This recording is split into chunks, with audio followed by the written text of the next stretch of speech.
Welcome to Soft Network. For those that don't know what this channel is about, we're a national nonprofit that serves the special operations community, also veterans, first responders, specifically on this podcast, because ultimately what we want to do is bring you high-level SMEs similar to whom we have today, individuals that are veterans themselves. They come from the soft community, and so they speak the language. And so at the end of the day, please continue to share this resource as it continues to grow. We're on a march towards 500 subscribers, and then we're going to go 1,000 and just keep going. This has nothing to do with me. This has everything to do with helping this nonprofit grow as a resource for individuals who are out there sifting the internet, trying to figure out, well, this person says this on this podcast, this person says this over here, and we're trying to consolidate as much of that information as possible so you can find really trusted resources along with individuals that are here from the community sharing what they've learned as they've transitioned out and gone into a second career. And so without further ado, let me introduce our guest today, Matthew Dolan. Matthew serves as the Director of Clinical Practice and a collaborating provider for Valor Health Solutions here in the Tampa Bay region. He brings more than 34 years of health care experience, including 26 years as a certified registered nurse anesthesiologist. Matt combines clinical precision with compassionate care. He's a board certified in, you got me on this one. Anesthesia and critical care, yeah. Okay, yeah. Worst reader in the world here. Okay. And he is completing postgraduate training as a psychiatric mental health nurse practitioner to expand his work in behavioral health and interventional psychiatry. Before civilian practice, Matt served on active duty in the U.S. Army as a special operations medic officer with deployments to Iraq, Afghanistan, and other regions. That experience informs his care for veterans, first responders, and others living with traumatic and post-traumatic stress. Matt, so glad to have you. Thanks, Chris. It's a huge privilege to be here. I appreciate it greatly. Absolutely. I'd love to hear a little bit about, where you grew up and how you ended up in the military in the first place. Yeah, so I grew up in Louisville, Kentucky, and usually the thing that people say next is, you don't sound like you're from Kentucky, because people are waiting for the country twang. But yeah, so I grew up in Louisville, and what's interesting is I don't have a really strong military background with my family, like a lot of our people do. I do have did have a grandfather, a step grandfather, who was a full bird colonel in the Army, served in World War II. He was the aide de camp for a general. I think he was stationed in Italy, but anyway, so he had quite an illustrious military career, but by and large, did not come from a big military family. But I was in graduate school, so I was doing the anesthesia training, and I, as cheesy as this might sound, back then I thought, I don't want to get to the end of my life and look back and regret not having had interesting experiences or not pushing, boundaries life-wise, et cetera. So that sort of made me, that in combination with, I thought every generation, the world wars, Korea, Vietnam, every generation has served. And I thought, I'm young and healthy, and I've got some medical training and skills and whatever. There's no reason I shouldn't do my part. Again, as cliche as that is, that's kind of how I felt at the time. And so towards the end of graduate school, towards the end of anesthesia training, I joined the active reserves, the Army active reserves. And so I actually have a funny story about that. When I went to, and everybody has love in their heart for the recruiters, when I knew I wanted to join the military, and I'm almost quoting myself if I remember kind of how I presented it when I went to the recruiters. I told them I said I want the most crawling through the mud, jumping out of planes experience I can have as a medical person. That's what I want out of the military. And me not knowing any better, I went to the Marines first, and they were very polite. Or I go, well, sir, the Navy does handles the Corpsman. medical aspect for the Marines. And so I went to the Navy recruiter, and bless his heart, he pulled up his whatever, numbers for that month that he, and he said, well, I appreciate you coming, but, the Navy kind of trains their own anesthesia providers, and yeah, we don't need, and which I was like, gosh, okay. So I went to the Air Force next, and I think they set an appointment for a week or so later. And so I ended up at the Army last, which was not, I had no feelings about any branch one way or the other.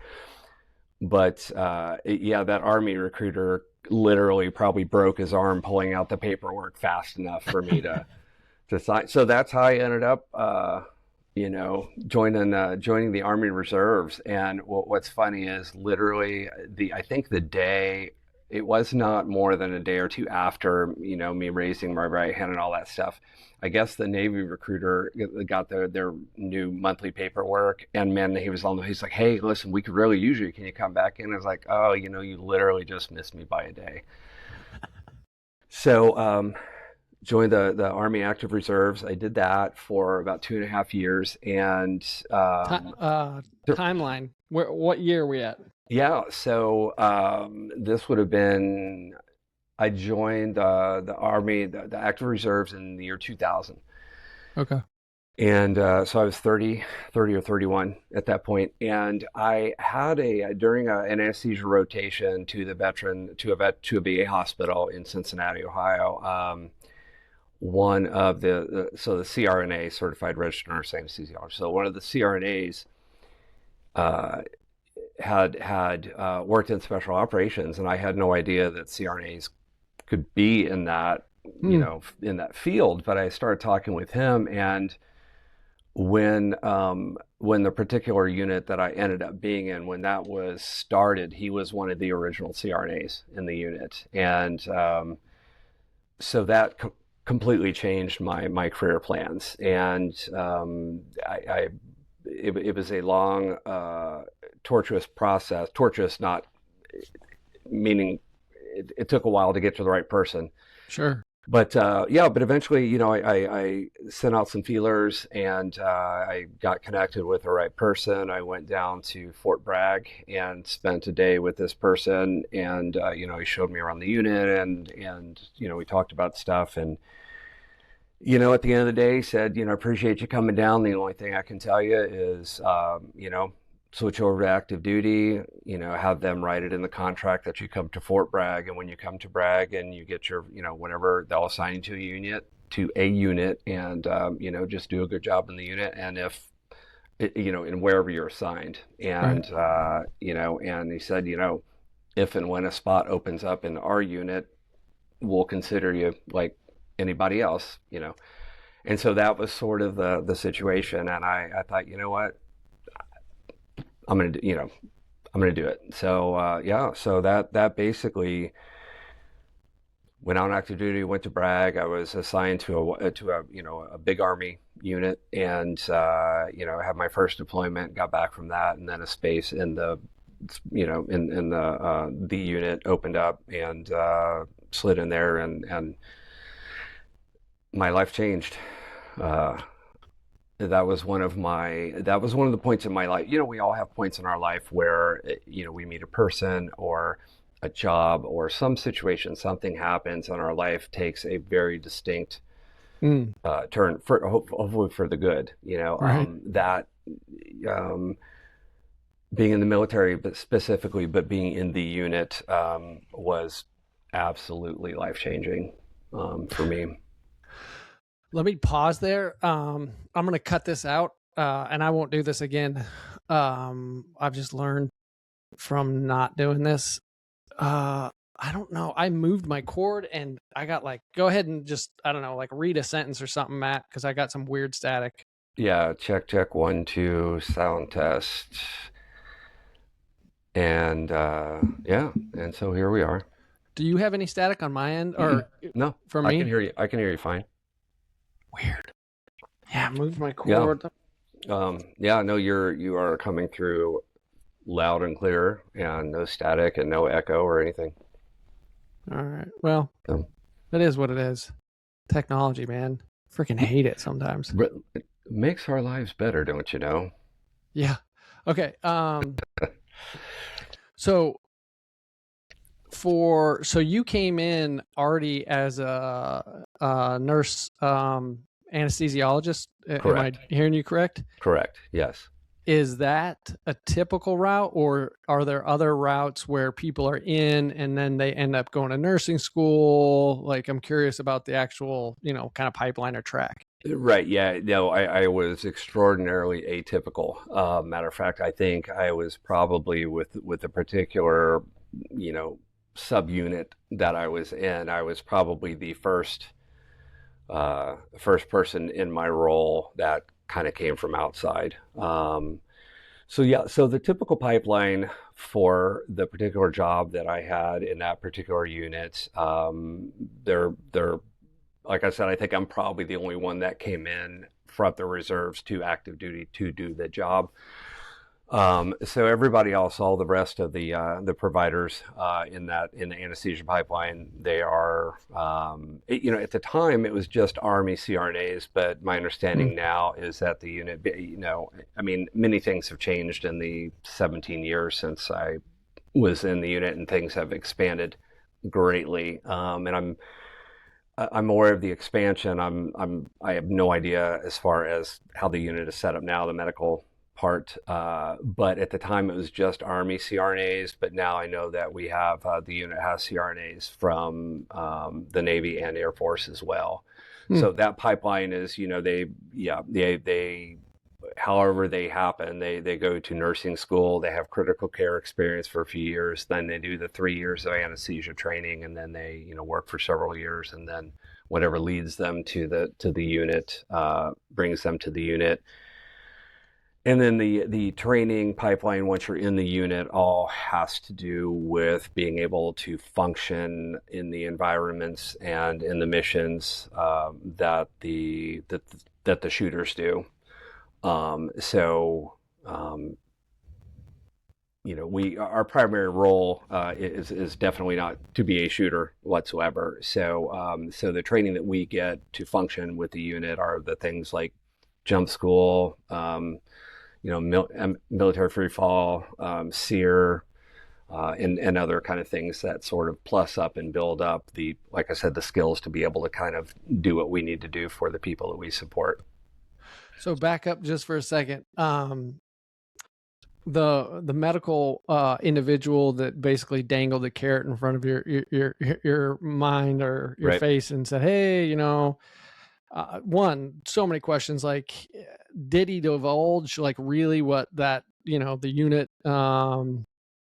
at the SMU Right. at Bragg, did he kind of divulge like, hey, I'm at this JSOC unit and here's a little bit about it, you should look into it, and or two, did you know anything about what that entailed? And I'm curious, like, both of those, but when did it kind of register what you were actually beginning to screen for? Getting into.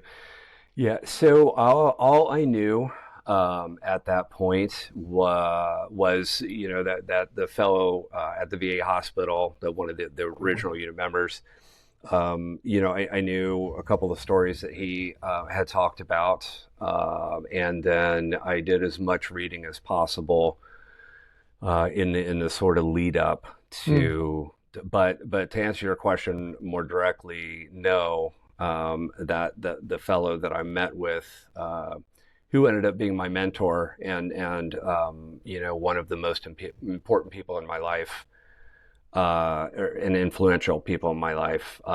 He could only tell me what he could tell me. Sure. So but I mean, everybody knows this. I mean, you don't know until you're in, because you can't get fully read in until you're in. Right. And it wasn't radically different than kind of what I thought. The capabilities and methods and all that. That's the stuff that you have just really no idea about until you're in. That's the super unique stuff. Yeah. If you can, was there a moment when you kind of recognize like the level of capabilities and or kind of the Yes. setting you were at? I interviewed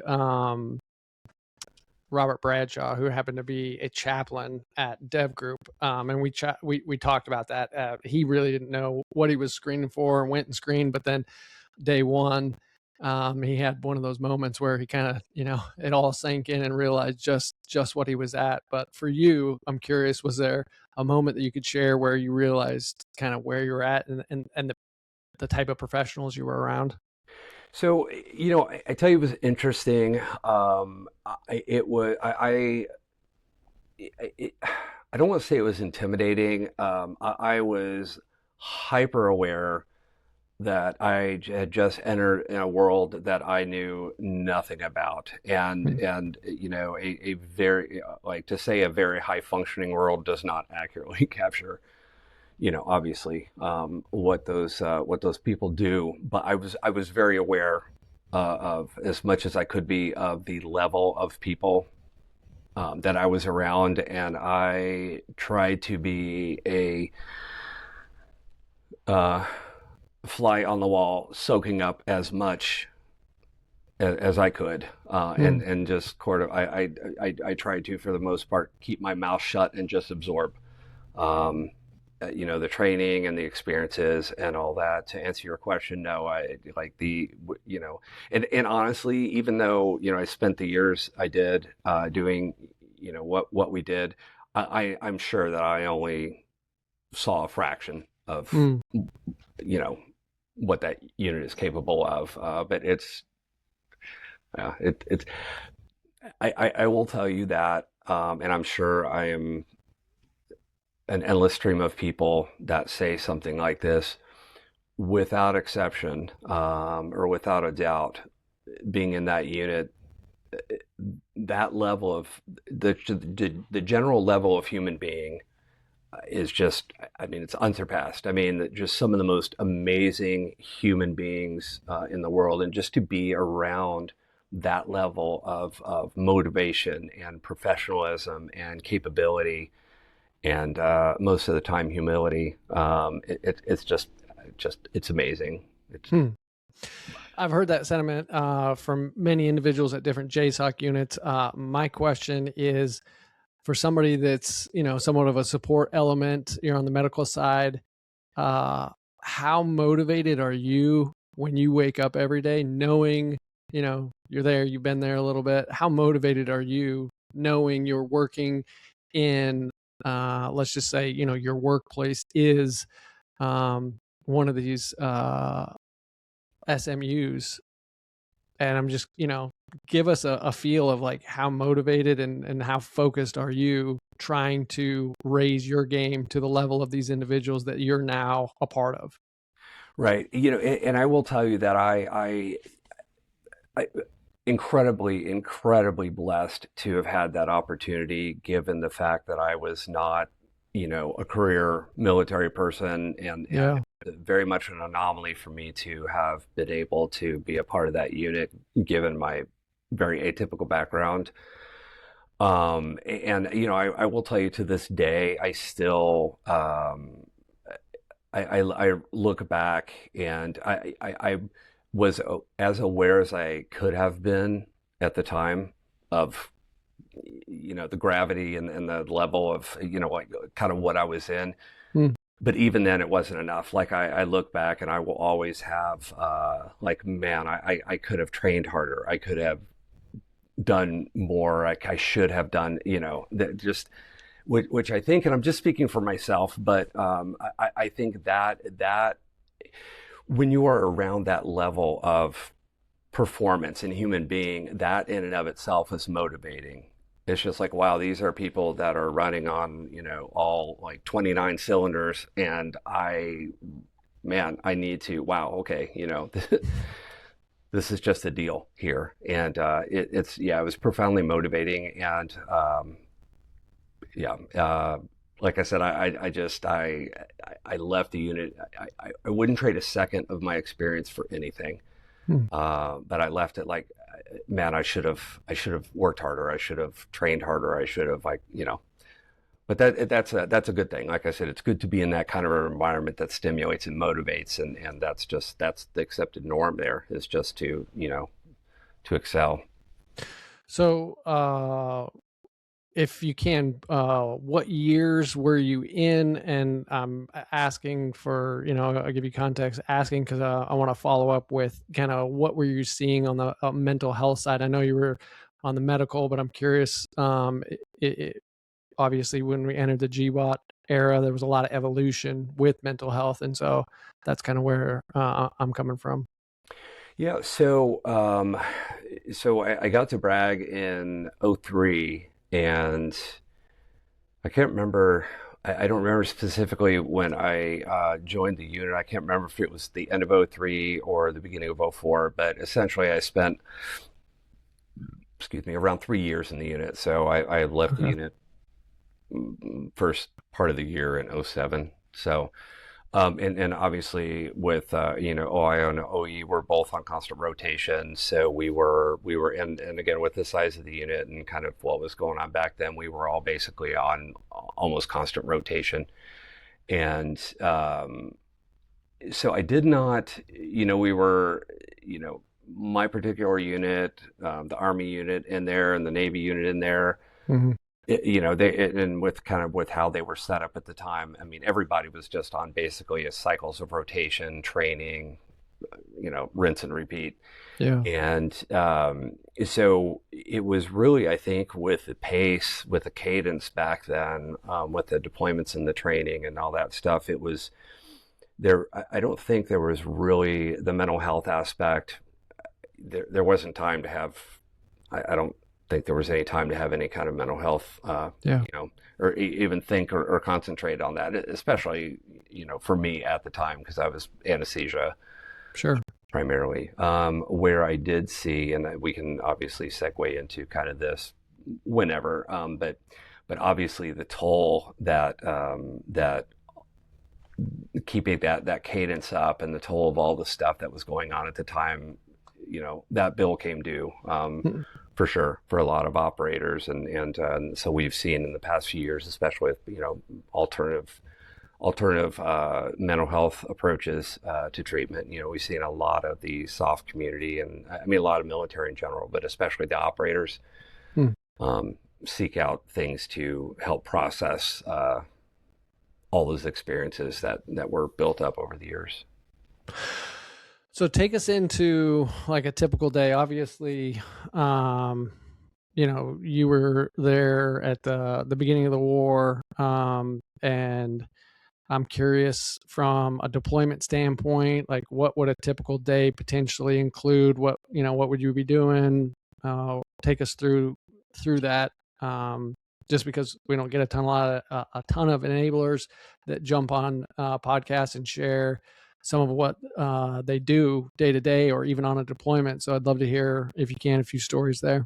Right. Yeah. So generally speaking, on a deployment, basically, have medical personnel with my unit specifically is what I'm referring to here.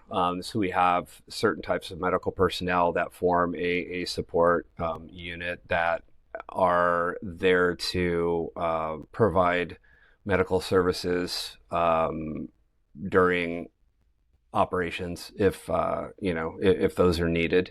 Mm-hmm. And so part of our, and this kind of going back to the training pipeline and all that stuff. So, I said all the training stuff that we do is to enable us to function in the environments and in the ways that the operators, how they do what they do. And so the ways that we can best support them is to be as close by as possible to provide our services if they're needed. And so a typical day, it really kind of depended which environment, because Iraq and Afghanistan, a little bit different flavors between the two, but in general, most of the time, soft. We do their thing at night, and so our daily routine would be getting up in the afternoon, doing whatever workout thing we do, whether it's lifting, running, whatever, do that, eat, and then mission planning, in the late afternoon, early evening, kind of seeing kind of what what was on the planning board for that evening. And then game time comes, throw everything on, go meet at the birds or at the, whatever we're doing, and then go and the guys do what they do. And then, depending on things, we fly back a few hours later, a couple days later or whatever. And that was kind of that was the basic day-to-day patterns. It varied with, there were some, no pun intended, there were some kind of on-the-fly missions that popped up occasionally, especially in Afghanistan, but also Iraq. So that sort of day-to-day rotation might vary. There were some several-day kind of things where we had to go places and it took us a while to get there, and we had to wait there for a while and all that kind of stuff. But that was basically the kind of what you look at for a day-to-day thing on deployment for us. And if we hit a stretch, most of the time to be able to go and do a particular mission, we had to have some sort of ISR. So, it had to have a pred or an AC-130 or something overhead. And so if we were weathered out, if there was, if we were not able to have that type of support element, then, a lot of times the mission would be scrubbed or whatever that evening. And so if we had too many days in a row like that, surgeons, when they're not operating, they get really itchy. So if we were nearby an established medical facility, if we were near, especially a large established field hospital or, a regular kind of building hospital or whatever, we would pop over and let the Whiteside medical people know, hey, we're here, and hey, we're happy to help out, and so if we had a few days off, sometimes we'd jump in and kind of help out with the surgeries and all that stuff, just to kind of, like I said, surgeons aren't happy unless they're cutting. Yeah, that's the old misnomer. So when you guys, I'm assuming you guys are going to like a staging area for a particular operation. If something happens that requires your guys' services, are you guys going in, or are they coming to you, or it just depends upon the setting? Depends on the setting. And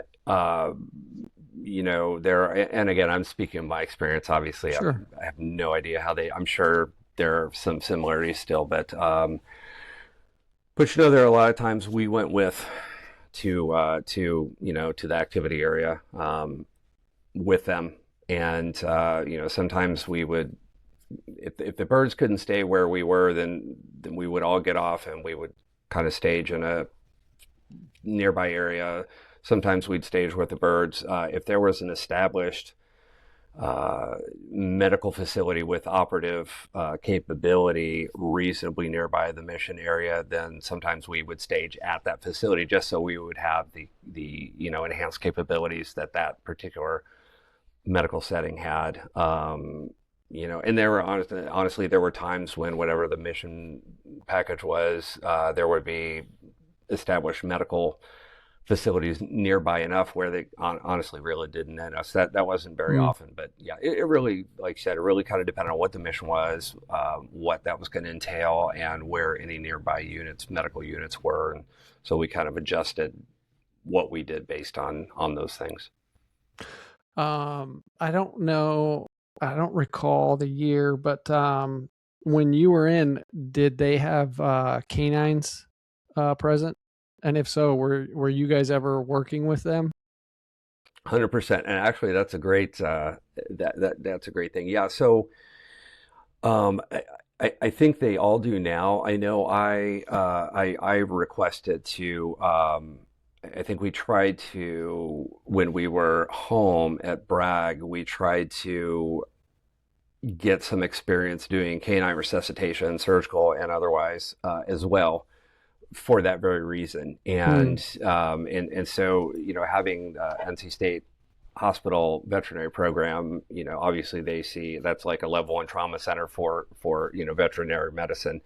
Yeah. So that, so we had personnel that had connections with that veterinary program and others. So we did have I especially had opportunities to go and kind of get some training with that.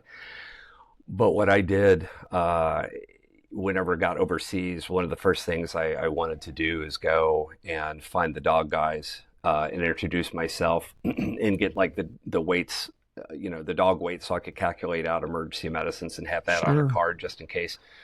But also I went to the dog guys and said, hey man, I'm so-and-so, and this is what I potentially could provide if needed. And, I really would like your dogs to get my scent now. Yeah. So that at least it's a familiar scent in case they get hurt. Cause I mean, everybody knows, man, the level of canines in those units is comparable to the level of those operators. I mean, those canines are top tier mouths, and the last thing I want is for an injured Malinois to be smelling me the first time when I'm trying to put a breathing tube in it or whatever, So I made that a point to try and go and find the dog guys and kind of meet them right off the bat and meet the dogs and have them get my scent and all that. So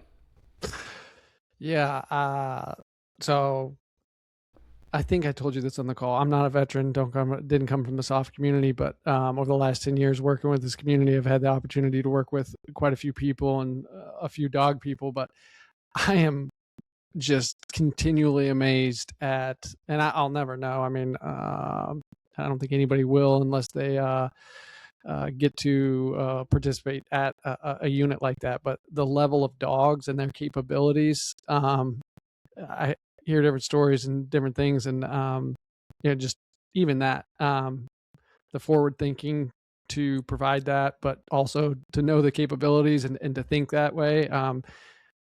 They're incredible assets. I'm actually, no joke, I'm getting goosebumps. People, especially now, especially since the Bin Laden thing and then everybody, the whole like SEAL Team 6 Belgian Malinois, and then everybody wanted Belgian Malinois. And so obviously there's been a lot more focus, especially on the mouths, a lot more YouTube videos, a lot more whatever. So people are in general a little bit more aware of Malinois, and they're just in general their capabilities, which are already unbelievably impressive. But it is absolutely no exaggeration whatsoever when I say that the unit Malinois are the tier 1 levels of Malinois, which is they're the things that, and people don't understand. I don't know if you've had anybody on that have you had anybody on that have talked about the training pipeline for the Malinois for the dogs? No, something that did, I hadn't even finished it, but I know Sean Ryan just had, I'm completely blanking, so forgive me for those. It was just on there, and there was a section where he was talking about the introduction of the mouse to the unit, right? Proof of concept. So, anyways, anyways, the CAG guy, the former, it was a great interview, by the way. It was very interesting. Yeah. So, and my information I'm getting ready to say, I was obviously not a dog training guy. This comes from, so a guy that ended up being one of my best friends, was a dog guy with the Navy guys. So I learned a huge amount from him, both on deployment, because we were on deployment cycle together. Both on deployments, but also visiting him and his wife in Virginia Beach, and then them come in spending Christmases with me in Kentucky. So when they select, so they've got contracts with breeders over in Belgium, and so the unit guys, the dog guys, will go over, and the breeder will already have pre-selected and pre-screened puppies from litters. Like that's the first start, is that they will already be pre-screened. And so the unit guys will spend, I don't know what period of time, but a week, a couple weeks, a month, working with the puppies there to make a final decision on what they bring back. And so they make those decisions. They bring those dogs back, and then those dogs enter the training pipeline specifically for the unit. And it's very, very similar, standard wise, comparable to the operators, to the human operators. They are obviously, it's gradual exposure to a lot of the things that they're going to be around, and things that they're going to need to do physically, and things they're going to need to tolerate. It is a training pipeline with multiple evolutions and zero fail. Because there are certain things. It's just like the operators. There are certain things like it has to be a zero fail. The dogs have to be able to do certain things exactly right every time. And at any point along that training, those evolutions, if a dog, if they have a failure to do this or failure to do that, those dogs are then funneled to like SWAT teams or the HRT or whatever. Even within, and those are already unbelievably elite mouths, right? But even some of those do not make the full training, and so the ones, and even if they have a failure to do this or that, and they are diverted to other support units, either military or civilian, they're still unbelievably elite dogs. But the ones that finish the training and are deployed, I have seen them do basically, you're exactly right. Like, people's jaws would absolutely hit the floor if they could see what some of those dogs could do. It's yeah. Yeah, and then also, and this is just copying pasting here, in that again, I just heard a snippet of that interview with, was it a colonel? I forget. Yeah, I think he was a full. Okay. But he was talking about when they introduced them, that the individuals that they got them from noted, like, hey, they're not really the whole smelling the blood thing or tasting blood thing. Tasting the blood, yeah, awake or fully engaged, if you will, until they've tasted blood. Then once they've tasted blood, like they're dialed in a notch higher. That could very well have been his experience.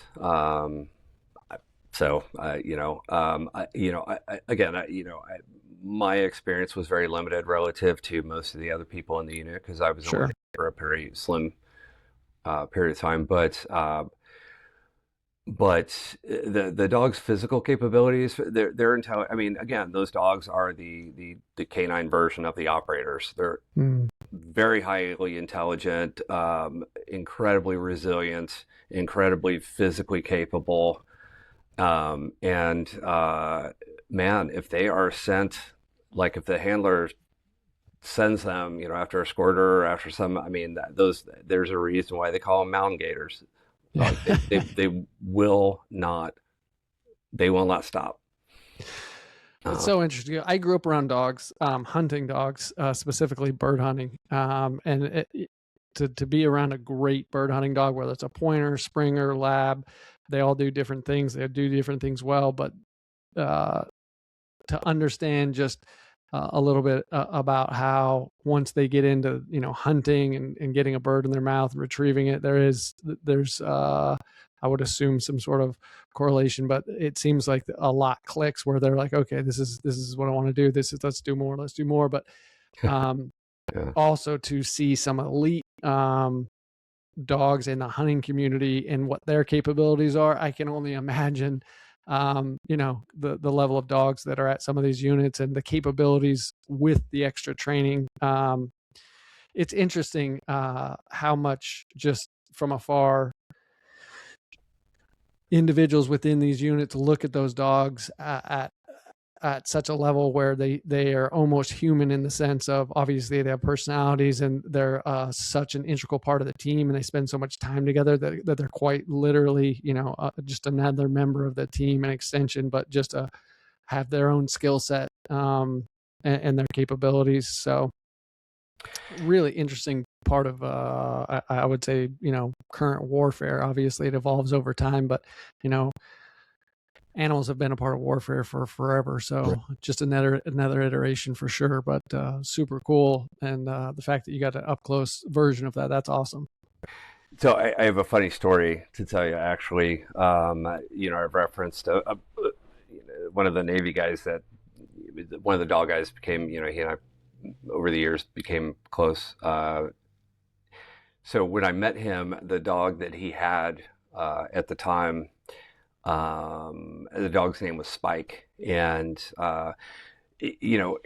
when, everybody understands, when the charge goes off, kick the door open, burst into room. If there are bad guys in there, it's chaos and I say this like that was not my experience directly, but right. It's chaos for a few seconds. And in the midst of chaos, a couple of times Spike had accidentally bit a couple of the team members, completely understandable.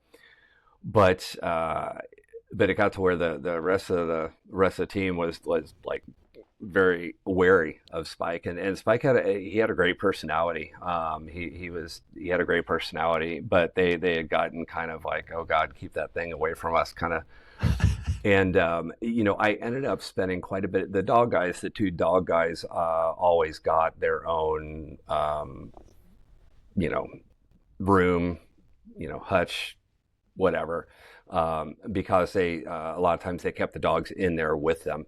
And so I ended up on one deployment spending a lot of time just hanging out with those two handlers. And so, being around the dogs. And so Spike, as you're aware, and everybody's aware, the absolute key element with any dog training, but especially those, is relationship with the handler. If the dog trusts the handler, the dog looks to the handler to kind of help, discern the situation a lot of times. And so, I was completely comfortable on Spike. But when I would pet him, his happy sound was growling. And so, if he was like laying on his back and I was petting his stomach, if you couldn't see what was happening, I mean, you could just hear, you'd be like, oh, well, that dog is getting ready to tear somebody's throat out, And there were several times when we were all geared up and sitting around and waiting to hop on the birds, and I'd be doing that. I'd be, petting Spike or whatever, and all the rest of, the team guys were around, and they were all like, holy like that guy's getting ready to lose his hand. But that was just Spike's happy sound. But Love it.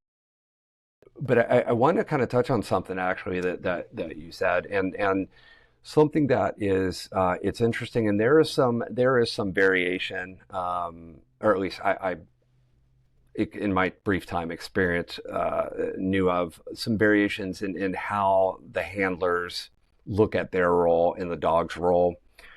Some of them, and I'm not saying any of this with any kind of judgment whatsoever. Sure. But some of them, looked at the dog as a tool. And, some of them would send the dog after a squirter or whatever, and they'd wait, and then they'd fight. My friend, Jimmy, he's actually, I don't think he'd mind me saying his name, Jimmy Hatch. He's written a book. He's given a lot of tours. He's actually started a very, very, very successful nonprofit based on Spike. It's called Spike's Canine Foundation. Spike was killed in action December 23rd.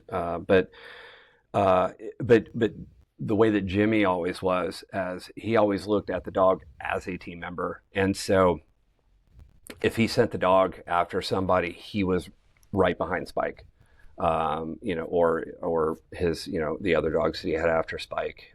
But he always looked at and treated Spike and all of his dogs like a team member. And so, like I said, if he sent Spike out or any of his dogs after somebody, he was running right behind him. That's just the way that's the way he chose to look at that relationship and that dog's role in the team, is it's another team member. That's so cool. Yeah. Yeah, not all too different than cattlemen, ranchers. I grew up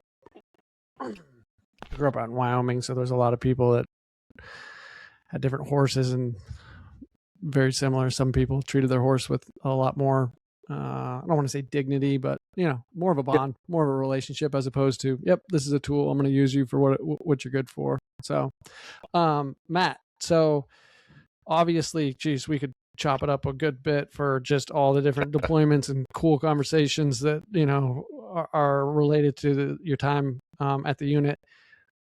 Take us through, the next evolution. So you leave the unit, what happens next, and, where do we get out of the military? And take us through there. So again, my sort of pathway prior to and then into the unit, and it was very anomalous. And so I ended up spending just a little over 4 years on active duty. So nowhere near, the time that any of the other career military people do. But I will tell you that. So I simultaneously, when I left the unit, when I transitioned out of the unit, I transitioned off of active duty. And so kind of in one motion, left that community and left the military in general. Yeah. It makes sense. I mean, so many people, the career arc is up to those units and to more or less enter at that. I mean, what are you going to not like? What's still on your bucket list, if at all, other than potentially, just continuing wanting to serve and do your job? But I could totally imagine, entering a job like that. And it's like, all right, like I've kind of been there, done that. And if I'm moving on, like it's probably time to get out. I got to tell you that it was an extraordinarily difficult decision. And I there is still every day, like I miss it every day, and I still have that what if every day now. But for me, the decision to leave was relative to the fact that I had joined the military so late, and like I think I was 33 when I went to jump school, so I was like ancient to the rest of everybody in my jump class. So joining the Army so late, relatively speaking to most other people, and at that point to get the military retirement, I think I would have needed about like 14 more years. And so I thought, okay, the age I am now, the years that I would need to put in to get, to retire from the military, and other kind of things I wanted to do in my life, so I was kind of age-wise kind of on a clock. And that was really the determining factor for why I made the decision to leave. And it still, even talking about it right now, God, that was such a hard decision. And I, talked with several of my friends in the unit at the time, and they all universally said, man, you got to come, you got to do this for a few years, get out before you get hurt or killed. And I think that it was them universally kind of saying that kind of nudged me into that, because man, I mean, once you're there, once you're in that community, like you said, it doesn't get any better than that, in my opinion. Like you're not ever, I will never have an experience that will even come close to matching, let alone topping that. So like voluntarily leaving that, right. Very, very hard. Yeah. I don't think most people understand. Most people that end up at those units typically, and you can correct me if I'm wrong, this is just my experience from counseling and, watching podcasts, but I don't think a lot of people leave on their own terms and get the sense of completion, if you will. It seems like very, very few, because you're either injured, you're med boarded, or fill in the blank, you just did luck of the draw, you didn't end up doing the deployments or the cycles that you wanted to, and then you move into leadership, and there's a really small number of people, it seems like, that roll through their career, go through a JSOC unit, and get to a point where they're like, you know what, I think I'm good, and make that decision. I think that's kind of the anomaly, as opposed to a lot of people. There's a lot of or I wish I would have, and second guessing. And then, if I wouldn't have got hurt or I wouldn't have got shot, which, I mean, it makes sense. Yeah, and again, I can just speak for myself, and the last time I'll say this on this, but my trajectory was so anomalous that for me, just even have an opportunity to be screened for the unit, let alone being in, is and remains still just an unbelievably, like, I will be forever grateful. Like, that was such an unbelievable privilege to be able to be part of that unit, and just, it's still to this day incredibly humbling, to have been able to be around that level of people. And yeah, man, and that's not even counting like the fun of getting to go do what you get to go do, and know the things that and walking out of that world. Man, it's hard, because you leave, you leave the unit, so you leave that source of knowing the true of stuff that's going on, and then also leaving the military and leaving the camaraderie and all the things that goes along with that. Yeah, just even in the very small number of years that I was there, it was even very difficult, even for somebody like me. Can't imagine what it's like for somebody that's spent an entire career and many years in the unit or comparable units or whatever.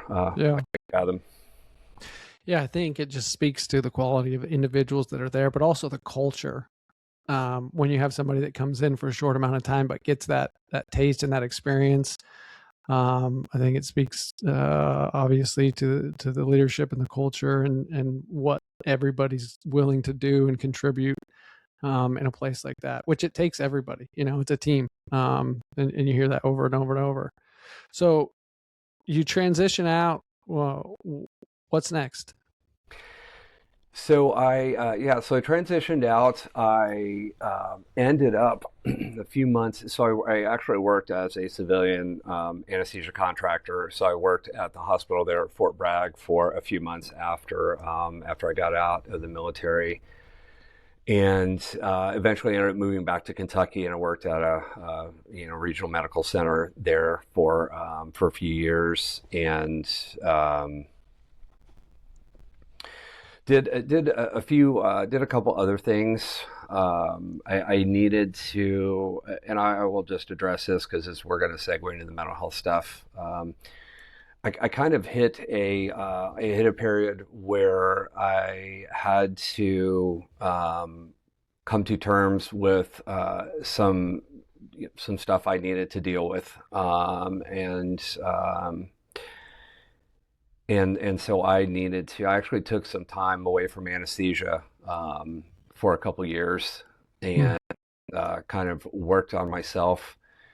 And I know that this is, I mean, you're very familiar with this with your background and professional training, and your, what you do with your clients. And, this is one of the most common things that is universal across military service and first responders, is a compartmentalization. I mean, you absolutely have to be able to compartmentalize extremely well to be able to function in any of those roles. And, being able to compartmentalize at that level, being able to shove that stuff down and still be able to perform is absolutely mandatory. And it's a must-have skill. But at the same time, down the road, that's also a big liability. When those boxes are full and start to overflow, so I through a sequence of events that happened, I had my own period where I was not dealing with kind of what was going on inside me very well, very constructively, and so I took some time away, and kind of worked on myself. Good for you. Yeah. Well, you're very familiar, when the stuff decides it's time to come up and out, it's going to come up and out, and That's right. and really at that point, when that process starts happening, kind of the decision the factors that determine which direction you go or how you start to process that stuff. Yeah. I think our culture, to speak broadly, is really good at avoidance for the good, Sure. for training, military purposes, academic purposes, athletic purposes, and physiologically makes all sense in the world of like, hey, avoid the pain while you're on the treadmill and you're going to get all these benefits as a result. But we take that and rubber stamp that obviously across to a universal approach where we're compartmentalizing things that don't need to be compartmentalized. And then to your point, everybody's got a limit, and then we start oozing, a term that I use. And when that oozing happens, people around us tend to see it, experience it, point it out. Sometimes there's issues at work, home for sure, etc. But yeah, unfortunately, a lot of people also start medicating the oozing and hiding even more. And so it sounds like you were at a point where you were able to address it, which is good on you, because some people never address it. Yes. Yeah, absolutely. I love that. The term ooze and kind of the visualization that is out, that's perfect. I'm gonna steal that from you and use that. I think probably. Well, I stole it from somebody else, so go for it. Perfect. Yeah, absolutely. And I think that, I know for sure, and I'm sure like this has been discussed, on this program with probably many other guests, that, the nature of the job, the nature of the nature of being in that kind of a community and doing that kind of a job is shove it down, move on, find a way to deal with whatever that issue is, but still move on. And it's enormously difficult for just people in general, let alone, first responders, military, special operations, especially, to go, you know what, it's all right to say, hey man, I need help. Like I'm sucking, because we program ourselves to go, that's a liability, that's a weakness, you need to find a way of getting your own ass squared away without dragging anybody else. Those things get so ingrained, and they work great when you're in the job, and there can be your worst enemy when you're not. Absolutely. And, it's. I'm looking forward to the day. I think,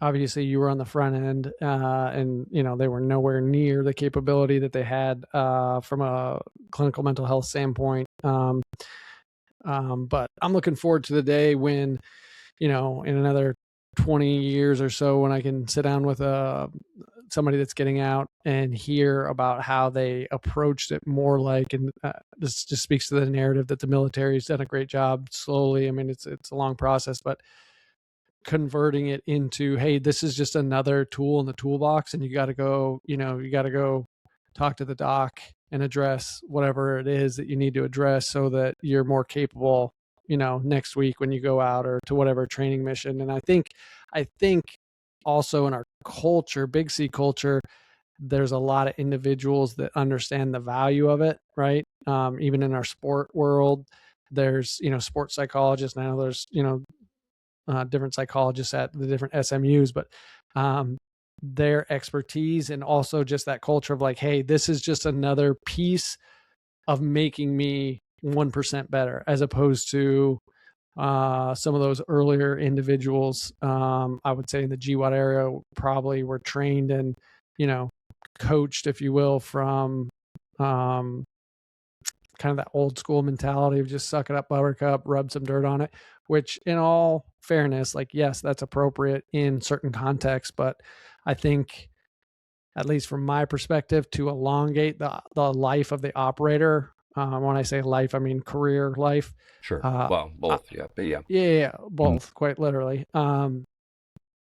If we're offloading some of that stuff or managing it and gaining tools as they're moving through, I think that investment financially is going to be longer, as long as they don't, physiologically get injured. Right. I would assume from a mental health standpoint, their capability is just expanded, as opposed to there's a finite amount you can shove into each box. And once it starts oozing to the point where now they're not capable to deploy, now it's a liability financially and otherwise. Right. Yeah, and I think that obviously historically that's been a challenging aspect for the military. I mean, when it kind of in this topic of conversation, that also extends out to first responders and stuff too, but specifically military, always been challenging. I think probably in general, I mean, I don't know, I've been out for a long time, but I think in general, at least the conversation has been trending or evolving more towards, at least conversationally, paying attention to mental health needs and trying to work on taking away the stigma, with, attaching labels like weakness and, whatever derogatory, or whatever. Sure. I don't know. I don't know kind of how that what the status of that evolution is in the military in general. I think it's always going to be enormously challenging in the special operations community in general, but especially the unit. Obviously, two huge concerns are deployability, like getting like, well, if I ask for help and they go, wow, he or she's really dealing with whatever, yeah, maybe they shouldn't, they don't want that. And then of course the concern about the clearance, about having their particular clearance, TSSCI or whatever they have, affected. So, I mean, those are huge mountains to climb with regards to how do we, provide the mental health that these people need in a way that, doesn't hurt the mission, but right. still, attends to the needs of the people that make the mission happen. Right. It's a huge challenge. No, this is the last thing I'll say on it. I've said this before. I come from the sports world, and I think they're ahead of the curve potentially. And I think, I don't know what the cost would be. I think it would not be an overwhelming. I mean, geez, we waste money on 1,000 different areas with our government. You but think? even if you piloted a program, so let's just take MARSOC because they're the smallest soft community, and you mandated, hey, once they're through their pipeline, everybody is paired with a licensed physician, or excuse me, a licensed clinician, and they are mandatorily meeting through the arc of their career. They've built a relationship. They're not having to switch providers. Oh, I went to the East Coast, and I know MARSOC's now all on the East Coast versus the West Coast, but they're not having to switch providers because they went to a different command. You get them early enough if they're screening at 24, 25, 22, where they're still building those relationships. And if you've got a 10 or 15 or 25 year career with that individual and they're used to working with a licensed clinician, psychologist, whomever, I would love to see a pilot program like that, because I think you would get a whole lot more tread on the tire. That's just a civilian from the outside saying, hey, this is an idea that I think would work. But I'd be curious if, again, going back to the sports world, when college athletes come into major programs, they're offered and sometimes mandated, like, hey, this is who you're going to work with, because we need this part of you squared away so that on Saturdays you're squared away. Yeah, and to a lesser degree, I think, it just, speaking of the unit specifically, obviously the unit itself is built to be self-supporting, and that's the bubble. Everything exists within that bubble.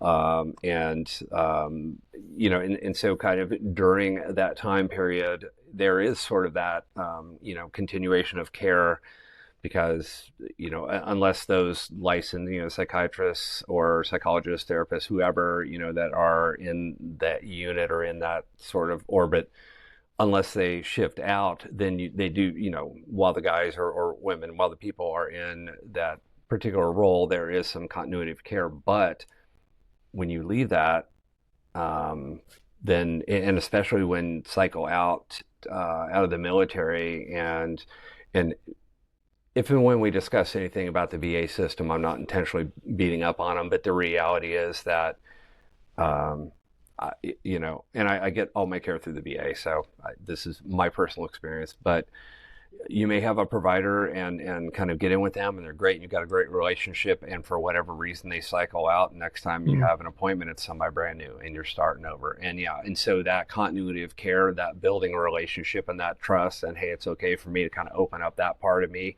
like this person is safe, that all goes away. Right. And and I think the end result of that is the the oozing just gets shoved back down, and like square one again. Yeah. And it's unfortunate.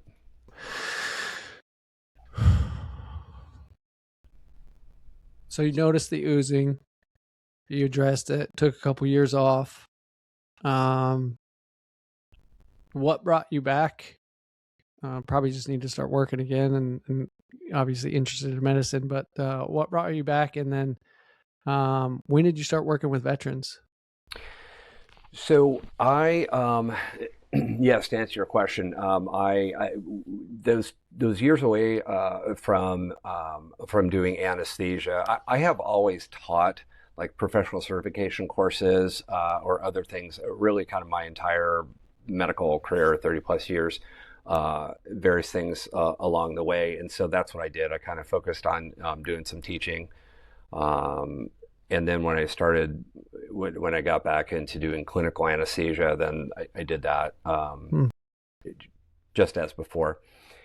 I started and I know we'll talk about this a little bit more, but kind of how I came to be doing the mental health.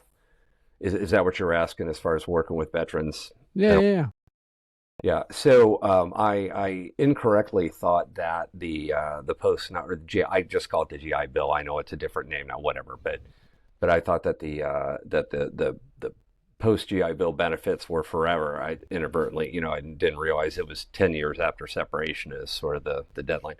And so when I realized that there was a time limit, then I had always been attracted to the concept of law school because my mind is very, or at least I tend to think very logically most of the time. And so I ended up going to law school here in St. Petersburg to use those GI benefits. And when I was in law school, a couple of friends of mine that I had practiced with anesthesia-wise up in Kentucky were doing ketamine infusions as kind of a side gig, and then they switched to doing it full time. And they were telling me about it and how great the patients did. And I thought, oh gosh, yeah, I could run a ketamine clinic while I'm in school, and it'll be income, and it'll be easy. And so that's kind of what shifted me towards what I do now. And I've dealt with depression. I think you and I may have talked about this. I've dealt with depression my whole life, so I understand, kind of what part of that struggle is like. And so when I spent some time at a ketamine clinic with a particular company, and spent a week, and I sat in on infusions and talked with patients and all that, and the impact, the change that I saw in that those people talked about in just a week was far greater than I had heard of ketamine infusions for depression, anxiety, PTSD, things like that, but I had no idea like how it worked specific to that, application. But when I talked to patients, when I saw the difference, it is a much, much bigger deal than I realized. And it was at that point, that was another life point where things went directionally. And so that was a little over 5 years ago. And, I always tell people, if you, this is not an exact truism, but when you look at kind of, the practice of, nursing or medicine or whatever, anesthesia and mental health are like almost opposite ends of the spectrum as far as type of practice, and 6 years ago, if you would have told me that I would probably end up, tail end of my career working in mental health, I would have peed myself laughing because like you are crazy. But I got to tell you that seeing it, and we talk about this a little bit more as we go on here, but seeing how consistently people get better with these types of ketamine specifically, but also alternate, mental health interventions, seeing the success rate with these things and being able to, like, when I do a consultation with somebody and they tell me that it is a daily struggle to not eat a bullet, and they are literally at that point, like daily struggling. And to be able to explain, kind of talk them through how and why ketamine works or whatever, and then start doing their infusions, and to know consistently that this person is going to feel so much better in just 2 to 3 weeks. Having now this kind of job where I can do that, and I literally see people every time, see them come back from the brink and start to flourish and all that. The unit was the absolute high point of, I think, my professional career as far as doing, and that is that. What I do now and have done for the past 5 years, being able to facilitate people learning how to live again and learning how to be happy and all that is the most unbelievable blessing and privilege as well. But it was when I started doing this that I started working with veterans, because the company that I was with formerly and the company I'm with now, we have, we are in the community care network of community providers, and so we get referrals, veteran referrals from the VA system. Okay. So yeah, started working with veterans as VA, formally formal VA referrals. Started working with those about 4 years ago. So, what is ketamine? For those that don't know, why does it get lumped in with psychedelics? Like, take us through how it works. Give us we're completely ignorant. Walk us through it. So super, super ultra condensed short history of ketamine. It was synthesized in 1963 to be a faster acting pain medication. The gold standard back then was really kind of morphine, and they wanted something that would act a little bit quicker.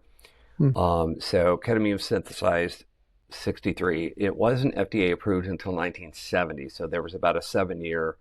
But the first widespread use of ketamine was during the Vietnam War. Ketamine, a lot of anesthesia drugs, sedation type drugs, they will drop heart rate and blood pressure and even drop respiratory rate. And so ketamine really showed a strength in trauma surgery and trauma resuscitation, all that, because ketamine actually increases heart rate, blood pressure, and does not usually drop respiratory drive. And so ketamine is a great anesthetic to use if somebody's vital signs are unstable for whatever reason. Interesting. Because you can kind of get them to an anesthetized state without, lowering the BP, dropping the bottom out on their vital signs. But what's interesting is the first time a researcher published a paper where he said, hey, I'm starting to think I see a pattern where some people that have got ketamine, like I'm seeing a pattern where their depression has gotten better. 1967 is that first. So even before it was FDA approved. So that's when the first person kind of started connecting the dots as far as depression having a potential application for mood stuff. But because it was a new pain and sedation drug for anesthesia, publishing that paper didn't get a lot of attraction or reaction. It was basically like, well, okay, yeah, it's interesting. It's an anesthesia drug, whatever. Yeah, one-off, yeah. Right. Fast forward to the year 2000, a couple guys, last names Berman and Crystal, they published a paper, and they had, I think, 6 or 7 patients that they gave. Their paper was that they did ketamine infusions specifically to treat depression, anxiety. And when they published that paper, it pulled a lot of attention to ketamine for this application, because their patients in that study or in that paper ended up having approximately double the success rate in remission of symptoms compared to traditional antidepressants. Wow. And so whenever a groundbreaking study that really kind of challenges or shifts a paradigm, whenever that happens, usually the next thing that follows that is other researchers will replicate the study. Mm-hmm. If you do things exactly the same, get different out, then it's flawed, you throw everything out, start over. And so researchers replicated and then they started tweaking. And so for about 5 or 6 years, researchers kept getting very consistent results as far as outcomes. Was there any therapy paired with it, or just we're just going to do? So there was not originally, Okay. and that's great because that's going to help.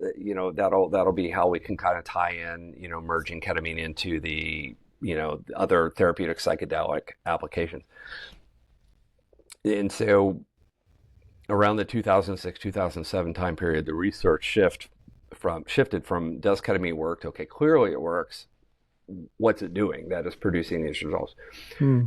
And so basically what happened is over the next like 10, 11 years, what they discovered is ketamine indirectly triggers the release of some proteins and some other brain chemicals that when those things are released over time, they work together and they facilitate extending the life of neurons and rebuilding neurons and creating new neuronal structures.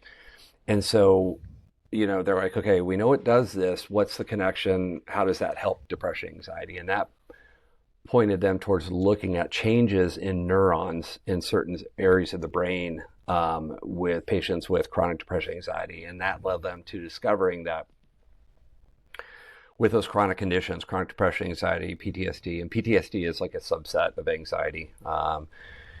With those chronic stress conditions, certain areas of the brain are chronically overused. It's like running an engine at a high RPM for a long period of time. It's going to start to cause damage to those areas. And as a result, those areas of the brain, those neurons get damaged from oxidative stress. And then what happens is the output of those areas of the brain starts to go down. And that doesn't cause depression or anxiety. It's a byproduct of those things.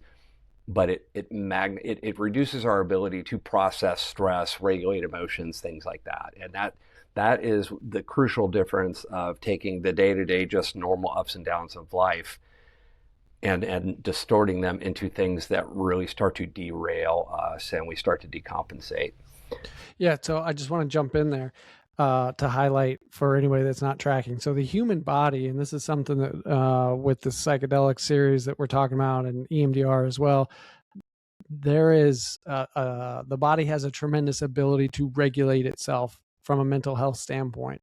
But when you introduce chronic stress or anxiety, if I'm hearing you correctly, Matt, the byproduct obviously is some damage to these neurons, but the body's ability to actually repair those so that it's getting back to a more baseline for that individual is drastically impeded. And so as a result, if somebody has chronic depression, anxiety, post-traumatic stress, that stress on the system over time, their ability to get back to baseline is kind of capped or even shut off.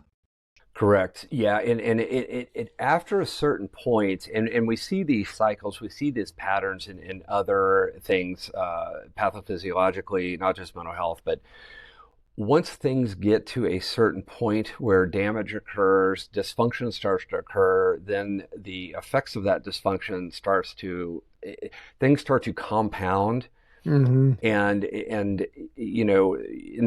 the context of mental health, when those areas of the brain start to not work as well, then that further reduces ongoing day-to-day ability to process, which then magnifies the existing depression or anxiety, and so everything starts to just, again, it's earning interest on earning interest on earning interest with that stuff, and reach a point where the normal coping mechanisms which help us restore balance and help us get grounded and kind of return to a functional sort of healthy reparative kind of patterns in our life, we start to lose that ability, and so people that struggle with chronic depression, when that process starts, then that starts to affect their lives in other ways, like maybe they don't perform as well in their job or their home life or as a parent or as a spouse or whatever. And then those problems start to cause more depression. And then, like I say, when all that process starts, it for many people, it gets to a point where and if you've ever ridden a motorcycle or a bicycle where you get that front wheel wobble, Oh And yeah. up to a point, you can recover, but after a certain point, you're not going to recover that wobble and you're going to crash. Yeah. And that happens, definitely happens in mental health. And we've all seen, you work in mental health for long enough, you see it for sure. Yeah, that's a great analogy. Yeah. Okay, so yeah. they were noticing that the ketamine seems to be able to help, I'll say kickstart, you correct me, I'm speaking as a layman in this state, but kickstart that natural system so that it's able to regulate that system, whether it's combating anxiety or depression or a combination of the two, which for those that don't know, post-traumatic stress really is a combination of anxiety and depression. You're anxious or hypervigilant about the present and or the future, but you're also looking in the rearview mirror and depressive symptoms about maybe a past trauma. You could even throw in some moral injury in there as well. But so when did they start looking at it paired with therapy, and or what they do with it? Maybe the therapy was down the road, so they realized, it sounded like the early 2000s, like, hey, we got something here. It's reputable. It's they are able to repeat it in a couple of studies. What happened next?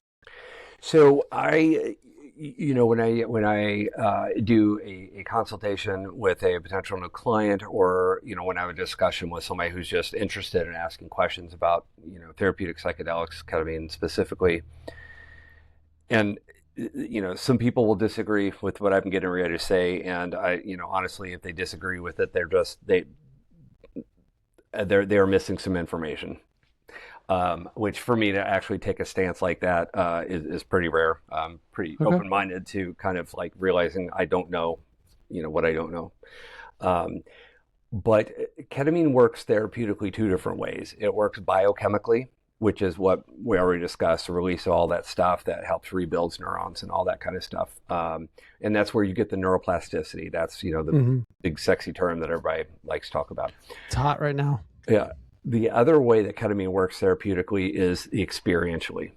And this is where you share some commonalities with other, therapeutic approaches like psilocybin, ibogaine to a degree. Ibogaine's a little bit different animal. And interestingly enough, they're looking at low dose LSD again. I mean, that's kind of being. I saw that actually recently. Yeah. So obviously psilocybin and MDMA obviously maps the Multidisciplinary Association of Psychedelic Studies. They've been really focusing on MDMA specifically to treat PTSD, but and for the people, anybody out there that has had or have had experiences with psychedelics, whether therapeutically or otherwise, you understand to capture and to transfer the concept of a psychedelic experience with words is very, very challenging. And so when I use words to describe kind of how ketamine works therapeutically, it's like a grain of salt on the tip of an iceberg. So it's, there's so much more to it. But what I tell people, the way I describe it is ketamine allows you to, during the ketamine experience, during the infusions or whatever, it allows you to step outside yourself and look at your issues, your life, your whatever, from a detached third-person observer view.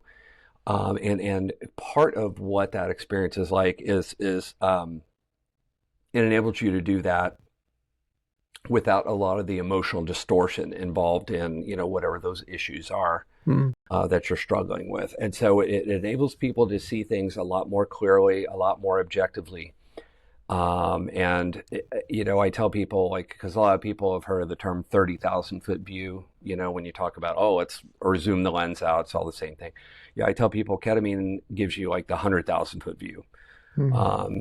It's the equivalent of like cavemen being able to go up in a passenger jet for a while and see things from, that high up. It's that much of a perception shift.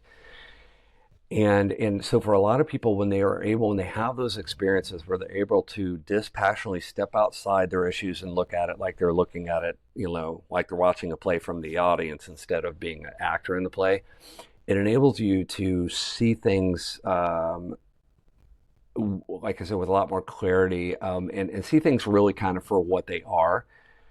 Another visualization I throw out there, it's like it's the difference between being in the middle of a big snow globe with everything swirling around, and it's hard to kind of get a grasp on anything because there's so much, and being able to step outside the snow globe and see the entirety of the snow globe and everything, but that, having those experiences and being able to see things from a much different viewpoint, that's where people get, people commonly say, oh, it helps me reset or rewire, or you hear those adjectives or those descriptors commonly with psychedelics, with therapeutic psychedelics. It's a rewiring of your brain thought, your thought patterns, or it helps a reset.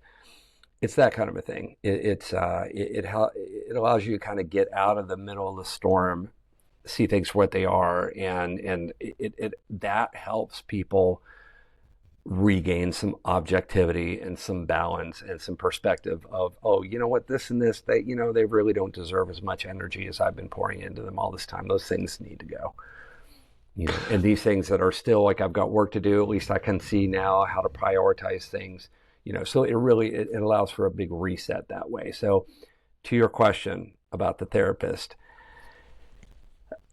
it's my opinion, but I believe it 1,000,000%. There are some people that believe, and they're often medical people, or people with a medical background, I should say.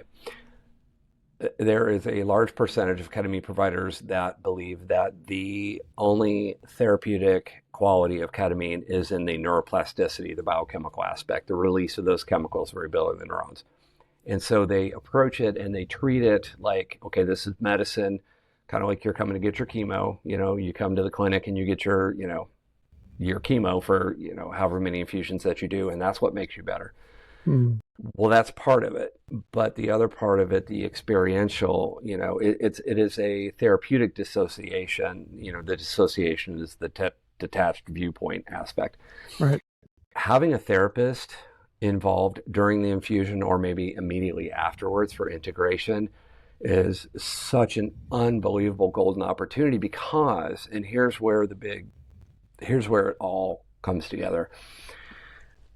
The major therapeutic value in therapeutic psychedelics is that they allow you to step outside the storm, like I said, and see things from a detached, and being able to, what all that does is it enables people to go right to root cause issues and work on healing those root cause issues, not just dealing with symptoms or how it's affecting my life or whatever. It's going to the fires that are producing all the smoke and fog and smog, and work on putting those fires out.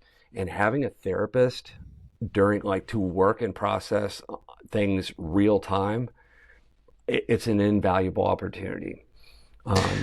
Yeah, I can imagine. And I get, like, it needs to be said,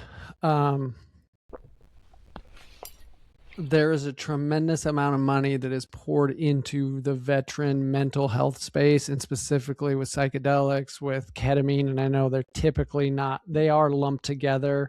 Many people separate them because of some of the differences you noted. Right. For, our discussion. We're just going to lump them in together. But there's just, it's so overwhelming, the amount of resources.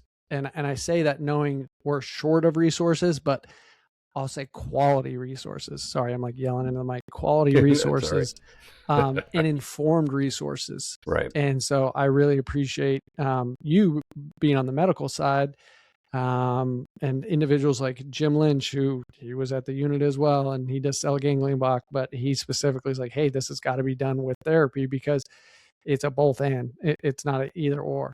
I want to get on to dosage. So I have several questions. Like, one, the other, ibogaine, ayahuasca, MDMA, from my best estimate, from talking to individuals who actually have been to ceremonies, who participate in ceremonies, like, and the research, we're not even close to figuring out like the correct dosage, right? We're just still looking at, for the bulk of the research, like, does ibogaine work? Is it clinically effective, right? That's kind of where we're at. I know we're a little bit further in some capacity, but for this discussion, I'll stop there. Ketamine's been around for a lot longer. Now, what you said was ketamine was originally used as a sedative, for an alternative anesthesia, anesthetic to surgery. So I'm assuming the dosage to, knock somebody out if we're doing a surgical procedure is much higher than what you're talking about. And so talk about dosage, but then also, if this is being used in the field or in a hospital specifically, again, for that anesthetic, I'm imagining they're completely unconscious, whereas I'm assuming the dosage that you guys are, if you're lighter, that there is more consciousness. And if so, like what are they experiencing? And if you've got a personal example, I don't know if you've done ketamine yourself, but I'd love to hear that. Yeah, even the times when you and I talked prior to doing this today, man, you are asking like the absolute perfect questions, and you and I didn't even kind of discuss, but you're asking like exactly the gold questions. So what's interesting is, I referenced that study by Berman and Crystal that was published in the year 2000. What's interesting is most of the ketamine infusion protocols that we still use today harken back to that study from the year 2000. And it's not because, like the standard protocol for mood. So people, do ketamine infusions for depression inside of PTSD. Standard protocol is 6 infusions. They're about 45 minutes long, and you do those over 2 to 3 weeks. Okay. There's nothing magical about 45 minutes. There's nothing magical about the number of 6 infusions. It's what they did in that study. The timing between the infusions does have a scientific, rationale. But the actual number 6 and 45 minutes long, nothing magical. I think it's just what they picked to do that particular study. The reason why 26 years later we're still kind of using that as the main framework is the results are so consistent. Wow. At that. Okay. So that brings us to the question of dosage. Okay. Now, because this becomes quite a sticky wicket when you, if you Google or whatever search engine you prefer, ketamine infusion dosage, what's going to pop up is 0.5, so 1/2 of a milligram per kilogram. So dosage based on weight. Right. And really kind of where that came from is, our studies that were done kind of back then. So my personal question, because I've literally read several hundred studies. I have like 300 downloaded on my computer, let alone other, so I've read quite a bit. And generally how they came to what the appropriate dosage is for ketamine infusions was sort of based on the general outcome that they used when looking at neuronal changes. So that's the neuroplasticity part, but also using changes in mood scales, in the general ones. And there, obviously, there are a lot, the GAD-7, the GAD-7 for anxiety, the PHQ-9 or MADRS or whatever for depression, PCL-5 for PTSD. And so that's where that 0.5 comes from. So the issue is, and this is why the question about dosing is, you have no idea how that important that is. What people don't realize is with some exceptions, when a drug is being researched, the way that the researchers come up with a decision about what the appropriate dose is, many times it's the amount of that drug needed to produce the result that they're looking for in 50% of the population. So they're coming up with, okay, how much drug does it take to kind of literally split down the middle? Well, if you do that, at least 50% of the population, by definition, will either need more or need less than that amount. Because they're just shooting for median. Right. And so what I have found, and this has been substantiated. I mean, there have been a lot of people like letters to the editor or whatever in ketamine studies that have been peer-reviewed published data. Is that everybody needs 0.5 milligrams is not going to work for everybody. Some need a little bit less, some need consistently more. And so the question becomes, and this is where the sticky wicket gets to, the question becomes, okay, well, how do you gauge what the right dosage is? And I will tell you that, and to your question about, especially when you're working with a therapist, so adjusting the dosage for ketamine, when you're talking about, especially when you're using ketamine-assisted psychotherapy, what you're shooting for is a therapeutic level of dissociation. And this, what that entails as far as what's going on in the brain, that can be an entire 2-hour podcast by itself. Sure. But what we're shooting for, what I want is, I want to get that patient, I want to get that person to a level of dissociation to where the normal filtering, censoring, monitoring part, which is our ego, the normal part of our thought process that's monitoring what's coming across and what's coming out, that's what keeps all the hurtful, threatening stuff locked back in the background, is that sensor. I want to get the dissociation to where that sensor's a little too, is not impaired, moment to moment filtering. And when you do that, when you loosen up that mesh, that net, then the brain is able to let things come forward that need to come forward. So that's the therapeutic level of dissociation that we're shooting for. When they're working with a therapist, they need to be dissociated enough for the brain to be able to reach a kind of a free flow state, not a monitored, filtered, I want to make sure I'm not saying the wrong thing kind of thing. But they still need to be there enough to be able to kind of have a back and forth with the therapist. Not necessarily all the time, but, and I'll tell you, the very unscientific way that I gauge that when I'm sitting with clients, if they're able to have a back and forth at a pace like you and I are having normally, then they're not deep enough.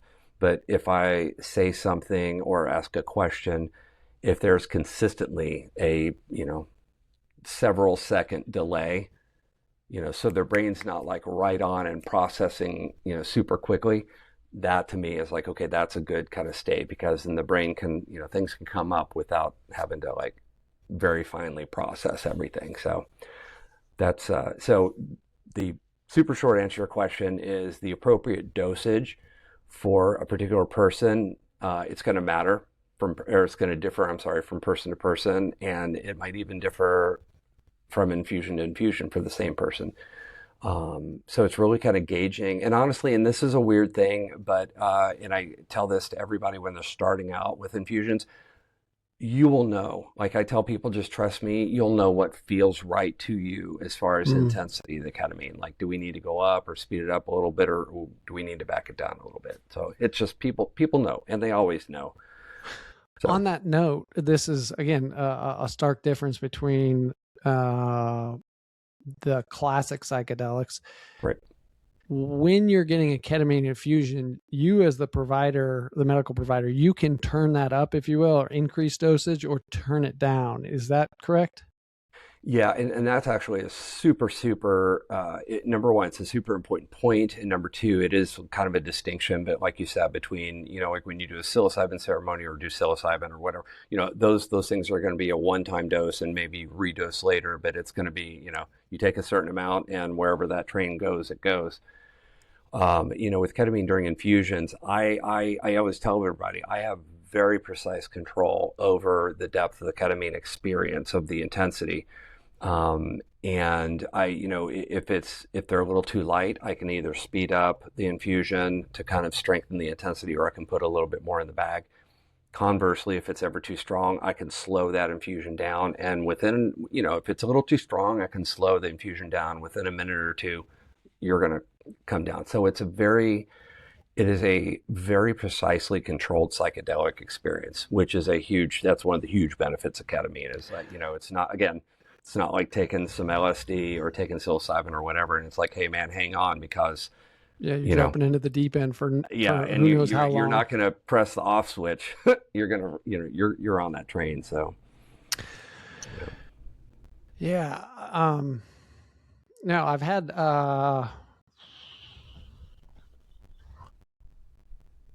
brains going 1,000 different directions. This is, I think, for a lot of individuals that are fearful of, one, the lack of structure within the psychedelic community currently, two, the idea that, I could be a 150-pound male or female, but I'm in a treatment with, 250-pound person, and we're taking roughly the same dosage of ayahuasca or something similar. And to your point, like once it's down, and that train has left the station, and we're on for as long as it's going to go. Ketamine seems like a more legal, safe, and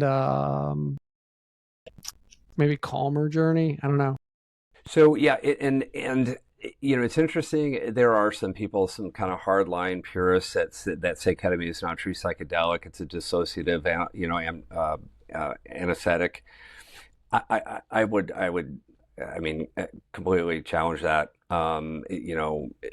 It is the same nature. It's a different ride, but it's within the same theme park as psychedelics. It's a different, type of ride, but it absolutely is a medicine like the other medicines, when applied and given correctly. And you are correct. Like I said, one of the huge benefits of ketamine and ketamine infusion specifically is the precise control that I have. And I would say also, because you touched on the lack of structure within therapeutic psychedelics just in general. And obviously everybody that's interested in therapeutic psychedelics has some knowledge about the kind of the history and the how everything stopped in 1970, and we're fortunately in a major renaissance now. But one of the huge benefits too of ketamine, not to the exclusion of other psychedelics, but yeah, it's in a clinical setting. And, hopefully the particular provider at that ketamine clinic, number one, has enough of a familiarity with how to titrate the dosage to the person, which I think is a very big shortcoming with a lot of ketamine clinics, in my opinion. But also, and this is so super important, and I know I'm preaching to the choir when I say this, but holy cow, there are still a large number of people, specifically in the ketamine provider community, that do not understand what the ketamine experience is like, and do not understand the potential for integration of a therapist, of a specially trained, psychedelic-assisted psychotherapist. In that whole process. Like unfortunately, there are a large number of ketamine providers that just view it as a medicine, as, like chemo or like anything else. You just come in and you get that, and everybody gets eye shades and earbuds, and you lay there and you get your ketamine chemo, and then, okay, see you in 3 days, and it's, even if you don't know what you're doing, you're still going to help 50% of the people. So in the end, it's a net gain. But yeah, I think down the road, with the decreasing stigma and the increased research into therapeutic psychedelics, I think in the next few years, we're going to start to see a lot more of the formal structure for therapeutic psychedelics start to come together, just because it's starting to gain a foothold and become a valid and validated, peer-reviewed, validated, treatment options, which is incredible. Talk to us about what the client, so I'm a client, I'm interested in doing ketamine infused therapy. Let's say I've got some, trauma, and I connect with whomever. What am I looking for? Like, are there health screeners specifically? Now I've got 5 different questions, but are there health screeners that I can potentially know ahead of time? Like, hey, this is probably going to, be something that's going to be a complication. But then once we get past screeners, what type of preparation work is done? Obviously, this isn't your expertise, but the licensed clinician that's working with the individual that's coming, how many prep sessions, if any, do they have? And then what does in a treatment session look like? Are they dialoguing back and forth? Let's start there. Oh man, this always happens. There's so much here to unpack. I mean, we could literally have 4 or 5 completely separate podcasts on this. So so ketamine, let me dispel the whole, the thing I hear most of is, oh, isn't that a horse tranquilizer? And basically what I tell people is that the majority of mammals share the same types of receptors. And so drugs that work in humans also work in a lot of animals and non-mammals too. And so yes, ketamine is a horse tranquilizer, but medications used in the veterinary practice comes from the human side. It's never the other way. So you mean horse paste could be used for adults as well? Yeah. Yeah, and it won't, but it'll turn you green though. You just have to look at the pictures. You know what I'm referring to when I say that. Yeah. So let me dispel it. Yeah. So, any medications that are used in veterinary came from the human side. It never goes the other way. So ketamine is actually an extraordinarily safe drug. It really, the major side effect of ketamine is it transient, very short term, increases heart rate and blood pressure about 5 to 10%. And, I always tell people, like, going up and down a flight of steps will probably increase your heart rate and blood pressure that much or more. So we're not talking about a huge shift. And so the patients that would not medically be able, or for whom ketamine is maybe not a good idea, are patients that have, for some reason, they would not be able to tolerate increases in blood pressure and or heart rate. So, and honestly, the number of people that are so fragile physiologically, it's actually a very small number of people. It's ketamine, like I said, it's actually very, very safe. In the 5+ years that I've been doing this, I think I've probably had less than 10 people, and I've done well over 1,000 consults, and I've had less than 10 people that really just, I was like, this, you really shouldn't, Wow. for either medical or psychological. So the moral of the story there is the screening process. People that are not good candidates for ketamine, there's a small handful of medical conditions and a couple, pre-existing psychological mental health conditions that are really kind of hard exclusions. But everybody else, for the most part, is going to be okay. But my consultation process, and really part of any consultation process, should be a thorough evaluation of the medical history, surgical history, medication history on the medical side of things, and then a mental health history. Kind of what they're dealing with. When did those things start? How has the trajectory of their life been affected by those things? What medications or other interventions have you tried, and for how long, and how did those, so you kind of go through all the standard background kind of stuff just to get an idea of what brings us up to, the day that we're doing the consult. And then I always explain how ketamine works biochemically and experientially, and kind of talk about some of the pathophysiological changes that happen in the brain. But the absolute minimum screening process for anybody seeking ketamine should be a thorough evaluation of the medical and surgical and medications history, and the mental health aspect or whatever. Your second question, or another question you had about the preparatory, and I'll tell you, and here's where in general the practice is in its infancy. And hopefully this will be developed more down the road. I think that's where really it falls short, because, like I said, I think the overwhelming majority of ketamine clinics, ketamine providers, don't really have a thorough understanding of how ketamine works, especially the experiential aspect of it, let alone the potential to incorporate psychotherapy. And so the concept, the fundamental concepts of set and setting, many times are not touched on at all. Or if they are, it's like, the patient gets a welcome email with, maybe a 4-point bullet list of, set a good intention before, just very like lip service. And so unfortunately, I don't think a lot of people are prepared as thoroughly as I don't think that I think that they could be prepared much better, which would result in much better results in the long run, because they have learned how to prepare themselves mentally, set intentions, They're guided in how to integrate the things that they experience during the infusions, because that's where the rubber meets the road right there. Because I'll tell you, Chris, the number one question I get during a consult in some way, shape, or form is, how long do the results last? Will I have to be on ketamine forever, or things like that.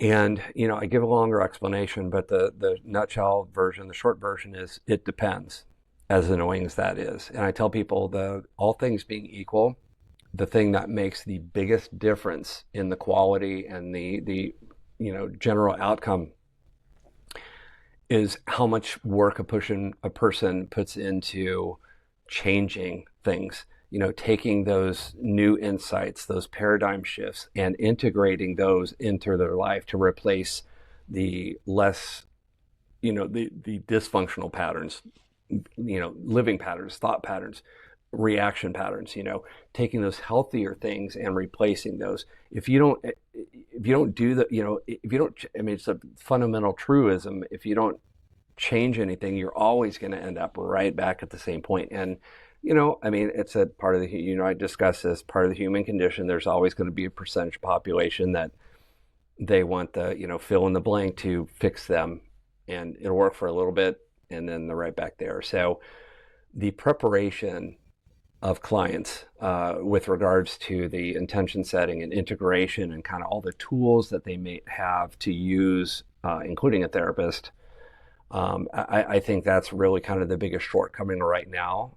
Just in general, but yeah. So hopefully, to anybody that's watching this and maybe thinking about seeking ketamine therapy, when you are checking into different providers, different clinics. I hate the term clinic, but those are things that I would absolutely ask about. Do I have the option of having psychedelic-assisted psychotherapy, especially trained, because it's not a lateral practice, right? And what preparation do you guys give your clients? What integration tools do you have? Like, what can I use moving forward? And all that kind of stuff. You really want to find a providers that are well versed and understand that this is a big picture thing. This is not just come get your medicine and it's going to fix everything. You have to put work in to get the lasting results. So we've talked to a few other individuals that are in the psychedelic space, and there's a general idea, rule of thumb, that typically coming off of ibogaine, ayahuasca, MDMA, that you've got maybe a 6-week window where it seems like the internal issues that people are wrestling with, it's easier to kind of move them around with psychotherapy after the treatment. Is that similar to what you've seen with ketamine? Is there a short window? Is there a bigger window where it seems like their ability to I'm struggling with words today, but that ability to shift things around, right, is easier? So when you're in, and even within those, like I said, ibogaine is its own animal. Pete and I have not done ibogaine. I think I would. It kind of has been calling to me. I think eventually down the road I will end up doing it. But people that I know, friends of mine that have done ibogaine, and it's a known thing that typically with ibogaine there's a multi-month period afterwards where you're still kind of, the things that came up it's an ongoing process, right, in a very positive way. When you're looking at the biochemical part, the neuroplasticity specifically, you have about a 2 to 4 day window after each ketamine infusion, during which that's when you have kind of the peak release of those rebuilding chemicals. So all the neuronal restructuring and rebuilding and all that kind of stuff. And again, this is a whole topic for another whole section. You got two things. You got the release of the rebuilding chemicals, and then while the LSD, while the psilocybin, while the ketamine is active, a truism across all of those is that while those things are active, there's much more general neuronal activity in the brain, and areas of the brain are much more communicative with each other than they normally are. And all of that activity is what stimulates new neuronal connections. And that's how we step outside the patterns that we establish. That's why we're able to see things differently during those experiences, because more of our brain is working and more communicative with each other than it normally is. And so to your question about like what is the window afterwards where you have like that peak area where you can like, that flexibility, Right. biochemically and behaviorally of restructuring. I don't know that there is a limited period of time. I think again, it all has to do with how invested that particular person is in actively integrating. For some it's writing, it's journaling, others it's talk therapy, with a therapist, and for others it's maybe coloring or whatever they do to kind of help process. Mm-hmm. But there has to be, I mean, this, you have to put the work in, Yeah. to get the long results, to get the long. Can't get around it. No. What's a typical, I know it varies, right? Students ask me all the time, they give me some scenario. I'm like, well, it depends. Clients ask the same thing, but typically what are you treating individuals for, not for? How many treatments of ketamine is a typical client getting? And then what is it spaced out? Is it over 2 weeks? Is it 5 weeks? Right. Yeah. So again, typically the minimum number of infusions is 6 infusions, okay. and That's you right. typically do those. And the reason for a minimum of 6 is because with regards to the biochemical part, the release of those rebuilding chemicals, that process is a cumulative process that happens over time. And so that's why, doing a series of infusions instead of, because sometimes I have people say, well, can I just try one and see if it works? Well, I mean, you can, but it doesn't work like that. Right. So I tell people it's a minimum of 6, but 6 is not a hard stop. Like some people do 7 or 8. I've had a few people do 10. Okay. And you typically do them over 2 to 3 weeks. And so what you look at is a spacing time-wise of around anywhere from every other day to every 3 days. When you start to get a time period between them that starts to get greater than 3 days, then you start to have the timing between infusions, keeping them from 1 to 3 days between infusions. The rationale for that is to keep a sustained release of the rebuilding chemicals so that there's a minimum dip in those levels between infusions. Okay. So that you have a sustained elevated rebuilding chemical release. If you start to space the infusions out longer than 3 days, then what you have is more of a pronounced dip in those chemicals. And so what you see is maybe less pronounced of a result. You'll still get results. They're just not as pronounced as they might otherwise be. So yeah, anywhere from 6 to 10 infusions over, 3-ish weeks. And then the follow-on, people come in, they'll do a booster or a maintenance infusion. Some people do that proactively. So they'll say, let me just schedule an infusion every 6 weeks. And so regardless of how I feel, I want to stay ahead of the curve, Okay. And some people say, well, let me see how much traction I get out of these initial infusions. And when I start feeling like I need to come back, then I'll come back. And so my sort of guidelines for that, I tell people, if you're, life is life. There are ups and downs. There are always going to be that. I tell people, if you start to notice yourself backsliding, because some people stop brushing their teeth every day, or some people stop taking a shower every day, whatever, when we Right. start to get into dysfunctional, when we start kind of spiral, different people do different things or stop doing things. So I tell, if you start to notice yourself backslide into those things, come and do an infusion before you get all the way down. But, so for some people, they come and they do a maintenance infusion every 4 to 6 weeks. Sometimes I don't see people for 6 or 9 months at a time. Okay. So, Let me take a quick break. We'll be right Sure. back. I'm just going to leave this on. I got to run to the restroom real quick. Yeah. Right there. Yeah, I'll go pick you.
All right.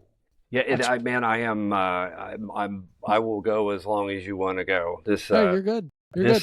This stuff is so there's so many like I kind of chuckled when you like a while back when you're like, man, I've got all this stuff, and I'm like, dude, you have no like, oh yeah, I mean, there are so many spin-off topics that could easily take an hour or two just in and of themselves. Yeah.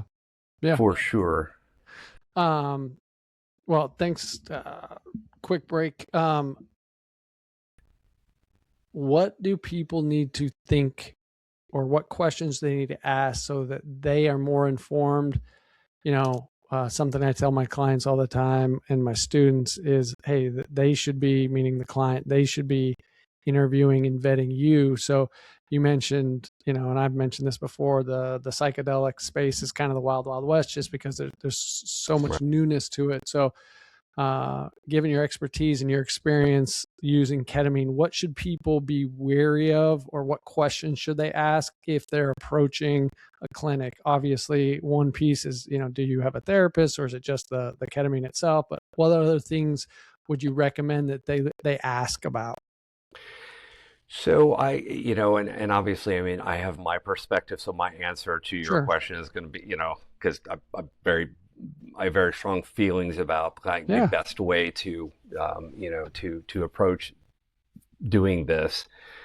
At a minimum, so if a family member, a friend of mine were living in some other city and asking the same question, this is basically kind of what I would tell them. I would want to know who was providing, the medical provider, and what their background is, and this would be very hard to kind of parse out without having a fairly in-depth discussion with them. But I would really kind of want to know what their background is and what their familiarity is with ketamine and how it works in this application.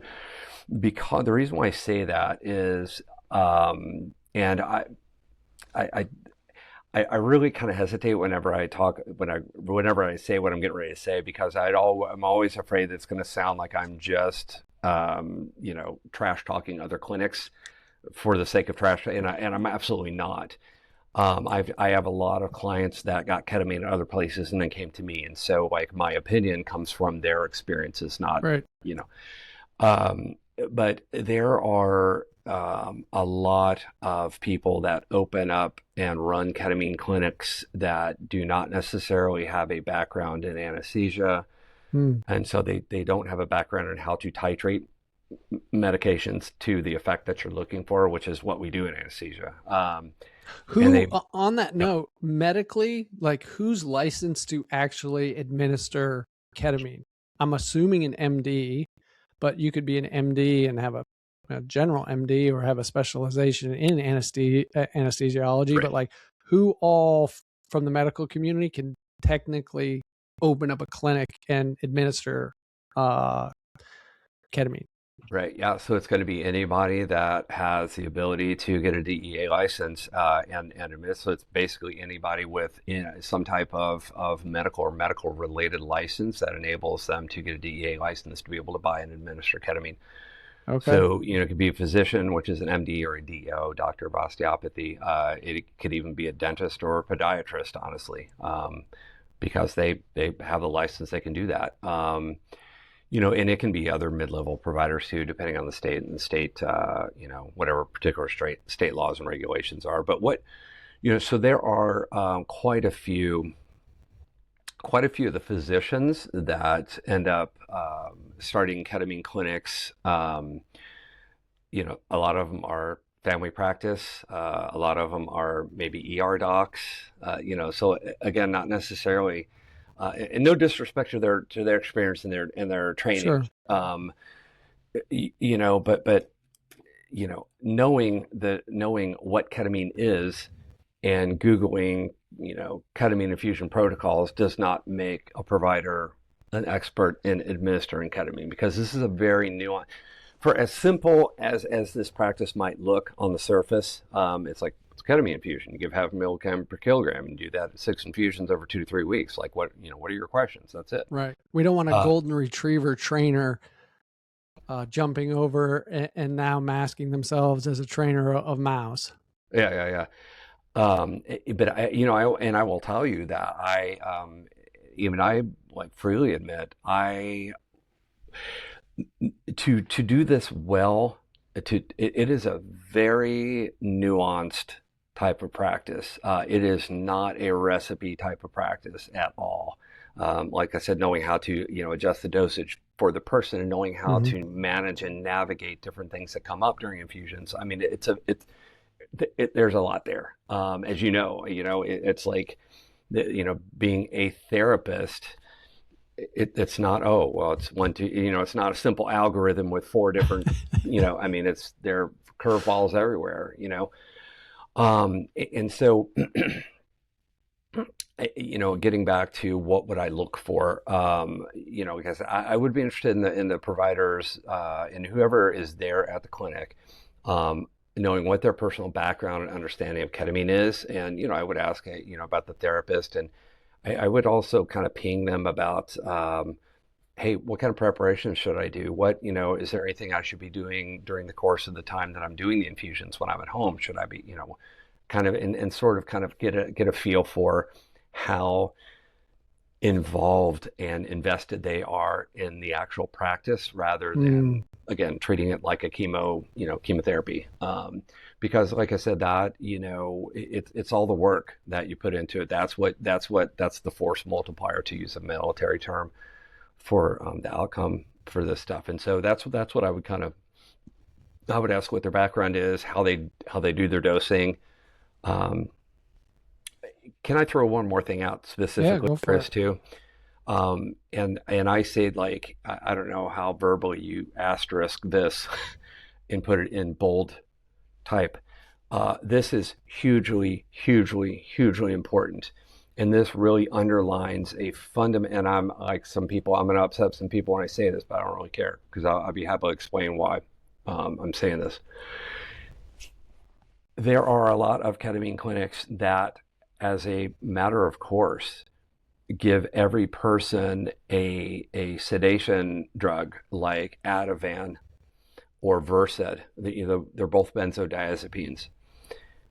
They give everybody one of those drugs with each infusion.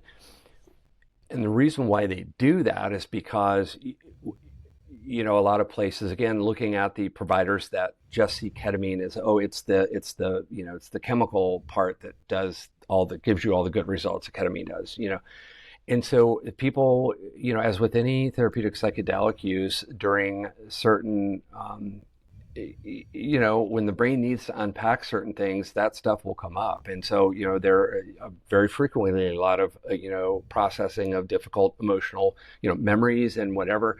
And so, at the, Acme ketamine clinic, if a person is laying there getting infusion with their eye shades and their earbuds, and they start to kind of cry or weep or whatever, the provider will run over and give them, a sedative, because they don't want them to, they don't want to have this dysphoric reaction to ketamine. This is why it's so important to kind of understand the provider and their understanding of ketamine, because they don't understand what they're seeing. That is actually a very therapeutic process that's happening, and they're running up and they're dulling it down with the sedative. So that in and of itself is bad. But what the huge error is, benzodiazepines directly negate and counteract a big part of the release of those rebuilding chemicals. I mean, directly negates it, works directly against it.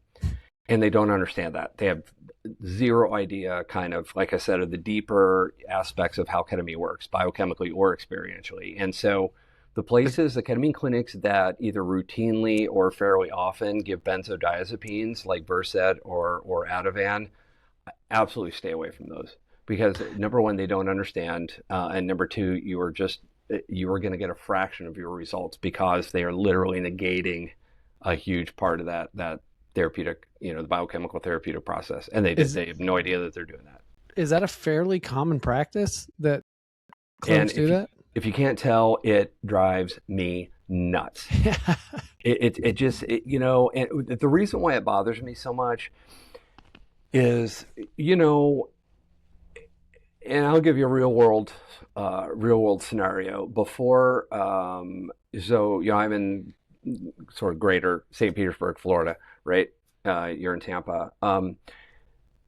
Prior to having clinic open down here, so I didn't have my own clinic here yet.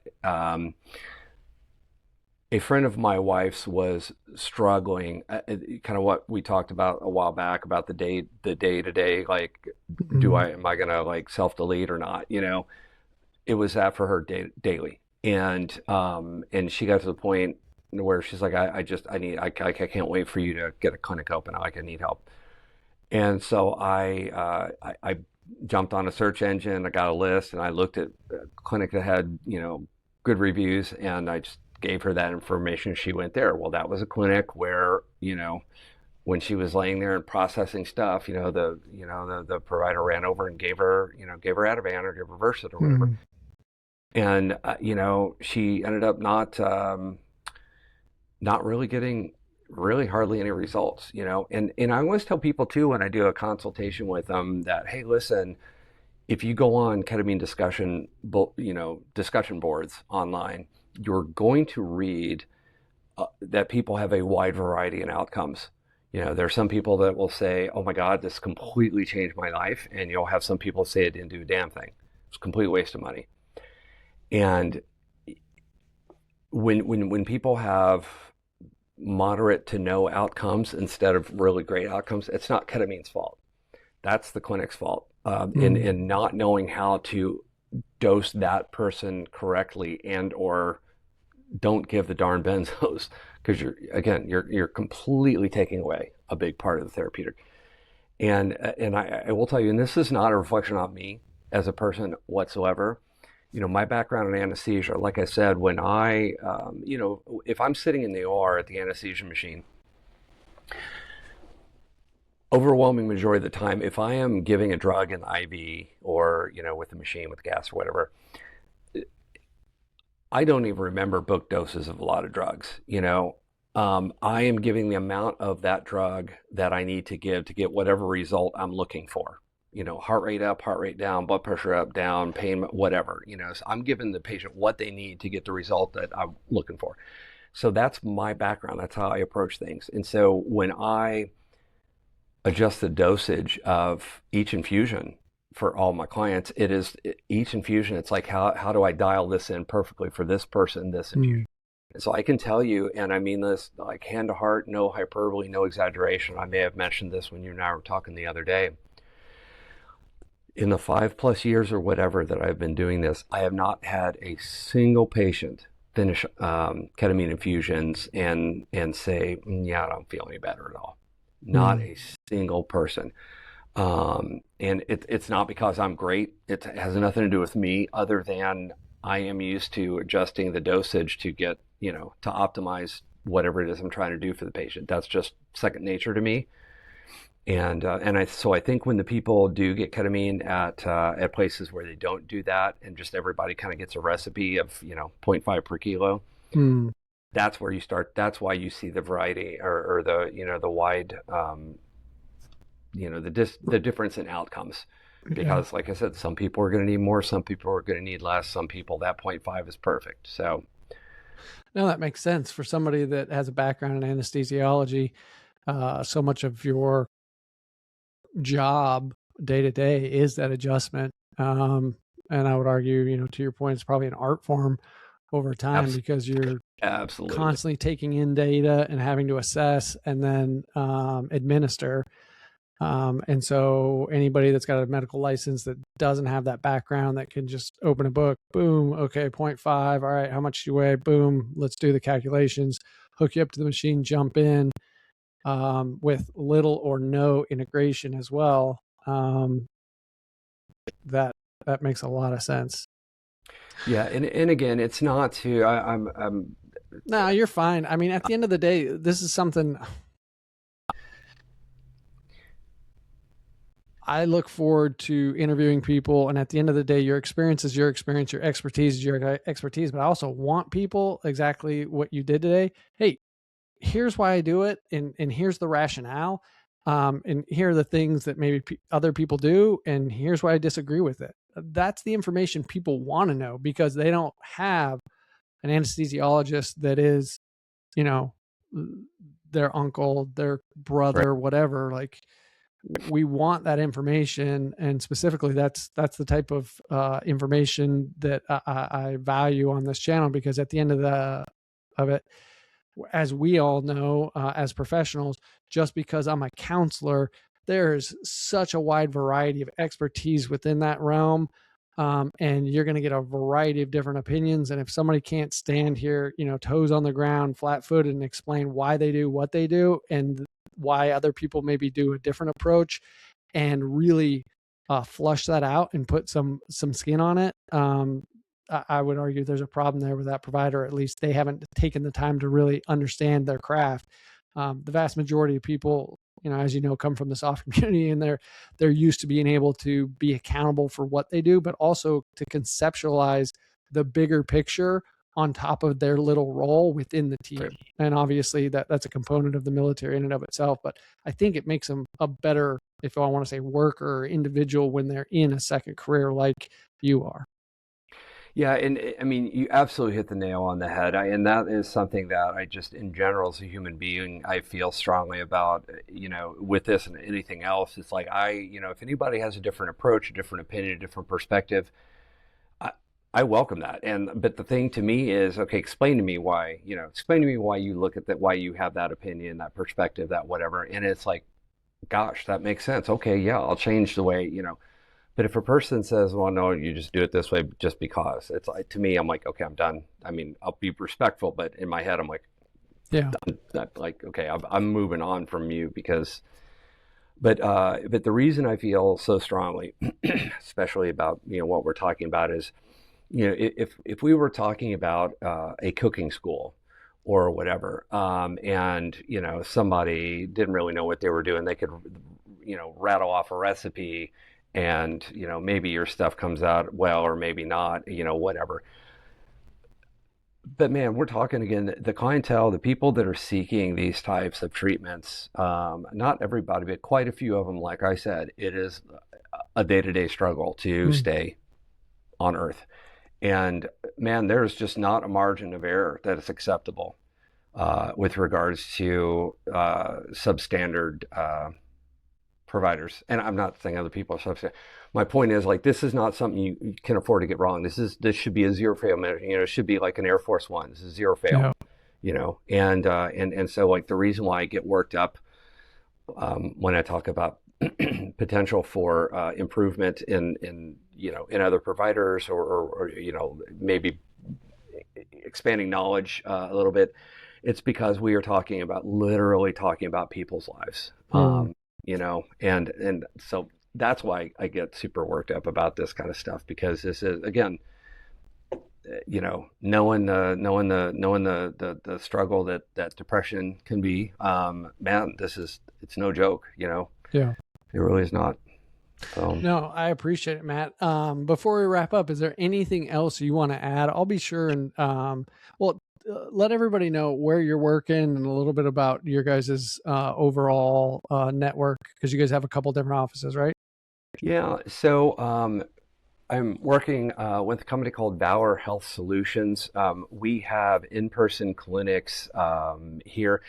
The mailing address of the clinic is technically Clearwater. I'm kind of in the Largo area, kind of the North St. Pete, Largo area.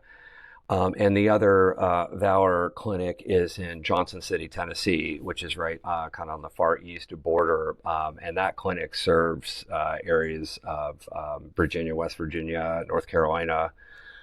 So they get a large amount of veteran referrals up there. So they have quite a few vets. Sure. I think I probably have 5 or 6 active veterans here. But yeah, so those are our 2 in-person clinics, and we also and again, this so many topics for so many other podcasts, but there are other options besides the infusions. The infusions are going to be the gold standard always. You're going to get the fastest, strongest results. But there are other, options as far as ketamine therapies are concerned. But in addition to the two clinics, we also are, myself, the other providers, our therapists are very actively involved in teaching and providing community education, not only for the general public, but also for healthcare providers that are interested potentially in working in this field. So in addition to the clinical practice, we also do quite a bit of outreach, educationally and networking with other professional organizations and trying to set up, hey, can we kind of teach you about this kind of thing, just to improve and expand the overall awareness of these things, because they absolutely are life-saving, for sure. What, last question I have, does insurance, I can't talk today, does insurance cover this? If not, I'm curious, what is a good range of acceptable fee structure? If you can wrap us up on that note. Yeah. So, and it's going to vary a little bit as far as the cost from clinic to clinic. I would say, and I'm just very, very general ballpark range here, but the cost, generally speaking, for 6 ketamine infusions for the 45-minute ones without a therapist, it's going to run anywhere from, I would say low end $2,000 up to, several $1,000s, just depending, because some clinics really charge a very, I don't know why they charge what they charge, but, and the question about the insurance. Now, right now, there are not many insurance companies that cover ketamine infusions, but huge caveat to that.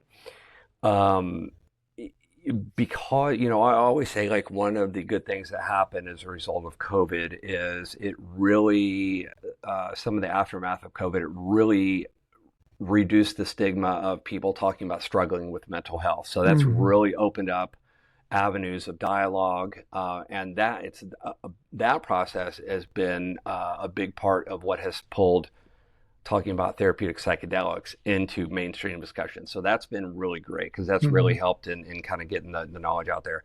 Now, that being said, by and large, insurance companies don't want to pay for a penny more than what they need to. So, these things have not been covered for multiple reasons. But insurance insurance companies are starting to kind of do the math and go, wow, if we pay $3,000 for Joe Smith to get ketamine therapy, we're going to save $300,000 not paying long-term disability and being off work and, whatever. And so they're like, wow, we are on the wrong side of this. And so I wholeheartedly believe, and you're starting to see, if you know what to look for, you're starting to see the early signs right now. But I wholeheartedly believe in the next 12 to 18 months, especially since, a few days ago with the executive order kind of taking a lot of the restraints off the research, you're going to start to see the insurance companies starting to come around to covering it, because even if you're, as they do, even if you're looking at it from strictly a numbers game, it is a, no pun intended, it's a freaking no-brainer. Number one, these therapies work. Number two, they work extraordinarily well because they help heal root cause issues. And then there's going to be a huge, counter argument to that as well. In this, again, a whole other discussion, big pharma, they make the most prescribed type of medication or antidepressants. And if people heal the root cause issue, they're not going to read their antidepressants anymore. So there's going to be, so there's all that kind of stuff. But I think in general, again, money drives insurance companies, and this will continue to become more so. But when you look at the data, the peer-reviewed published data that's out there, it overwhelmingly supports the success of therapeutic psychedelics, and so it's only a matter of time before the insurance companies start to cover this stuff, because they'll start to realize, wow, we are throwing a lot of money away by not doing it. For years, I've heard people push back on the idea of psychedelics coming to the marketplace specifically because of big pharma, but as big as and powerful as big pharma is, I would also argue, and you brought up a great point, the insurance companies are their equal, and they're on opposite sides of the page here on this one. Yep. Because psychedelics potentially have this really high opportunity and possibility of getting somebody that was going to be a massive drain financially on their books down to a very short minimal cost in the grand scheme of things. And so those two are going to have to play nice. But at the end of the day, you and I both know money is what makes the world go around. And in this case, if it's legal, the insurance companies are going to get their way, because they're not in the business of just spending more money. They're in the business of saving money and making money. And so, big pharma is going to have to figure out where they fit in. And I'm sure they're going to be, one of the providers at some point for sure. Yeah. And that again, to overly use the term sticky wicket, man, that's a big one. All I'll say about that is, I think that with regards to the general renaissance with therapeutic psychedelics and all that, you throw whatever analogy or metaphor you want. Genie's out of the bottle, toothpaste is out of the thing. There's no stopping it. And right. And I absolutely wholeheartedly, I've been saying this for years, that therapeutic psychedelics are absolutely the future of mental health care, especially with mood stuff. No question. And ultimately the financial thing is going to be the biggest driver. And I think that the insurance, them saving money is going to override any pushback that the pharma side of things would be doing. What you're starting to see is there are at least a couple, if probably more, sort of niche, if you're a pinky out kind of person. Insurance companies, very small insurance companies that specifically cover therapeutic psychedelics, that are kind of shopping themselves to companies or whatever, like, hey, we're an add-on to whatever, to whatever your insurance, Cigna or whatever your big carrier is. Hey, we're a specialty kind of add-on. Yeah. Because they're kind of seeing where things are going. So like it's low level right now. But I think that I know for a fact that all the major insurance carriers or providers, rather, they have been discussing this, even going back to 2 or 3 years ago. So sure. It's happening. It's just, we're not quite there yet, but it is absolutely, the ball is rolling for sure. I think in this, I'll end on this, but even if you just stuck with psilocybin, this is just my personal opinion. I don't have anything really to back it up on other than it's a revenue generator. I think the benefits, anecdotal and or published articles on the psilocybin benefits of microdosing, that in and of itself, I think is a doorway that the big pharma is going to step through really quickly at some point, because there's low risk, there's high reward. It's something that there's data to support it. And I think you're going to have, the floodgates get kicked open here shortly. So, Matt, exactly right. I appreciate it. You're right, man. We could have spent probably 6 hours or more on this subject. So easily. I'll make sure to put in your contact or any information you want in the show notes. Is there anything else you want to say before we wrap up?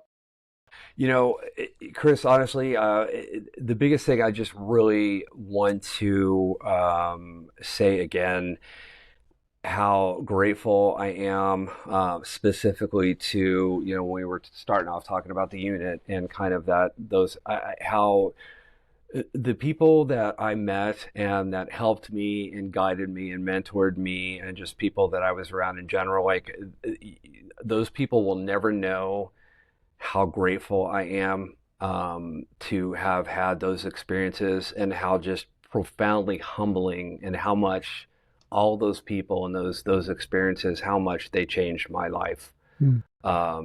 They're just, again, in Matt's opinion, just really, I'll say, amongst the highest quality human beings that will ever walk the planet. Hmm. So I'm just enormously grateful for my time in the military, my time in the unit, especially, and everybody that was there for me, and enabled me to have those experiences for sure. That's awesome.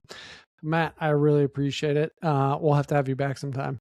I'd love to, Chris. Like I said, man, we've got a list of about 8 or 10 or 100 different things to expand on. So it's all good. Thanks for watching. Please like, comment, and subscribe wherever you're watching or listening. And please share this content with your networks.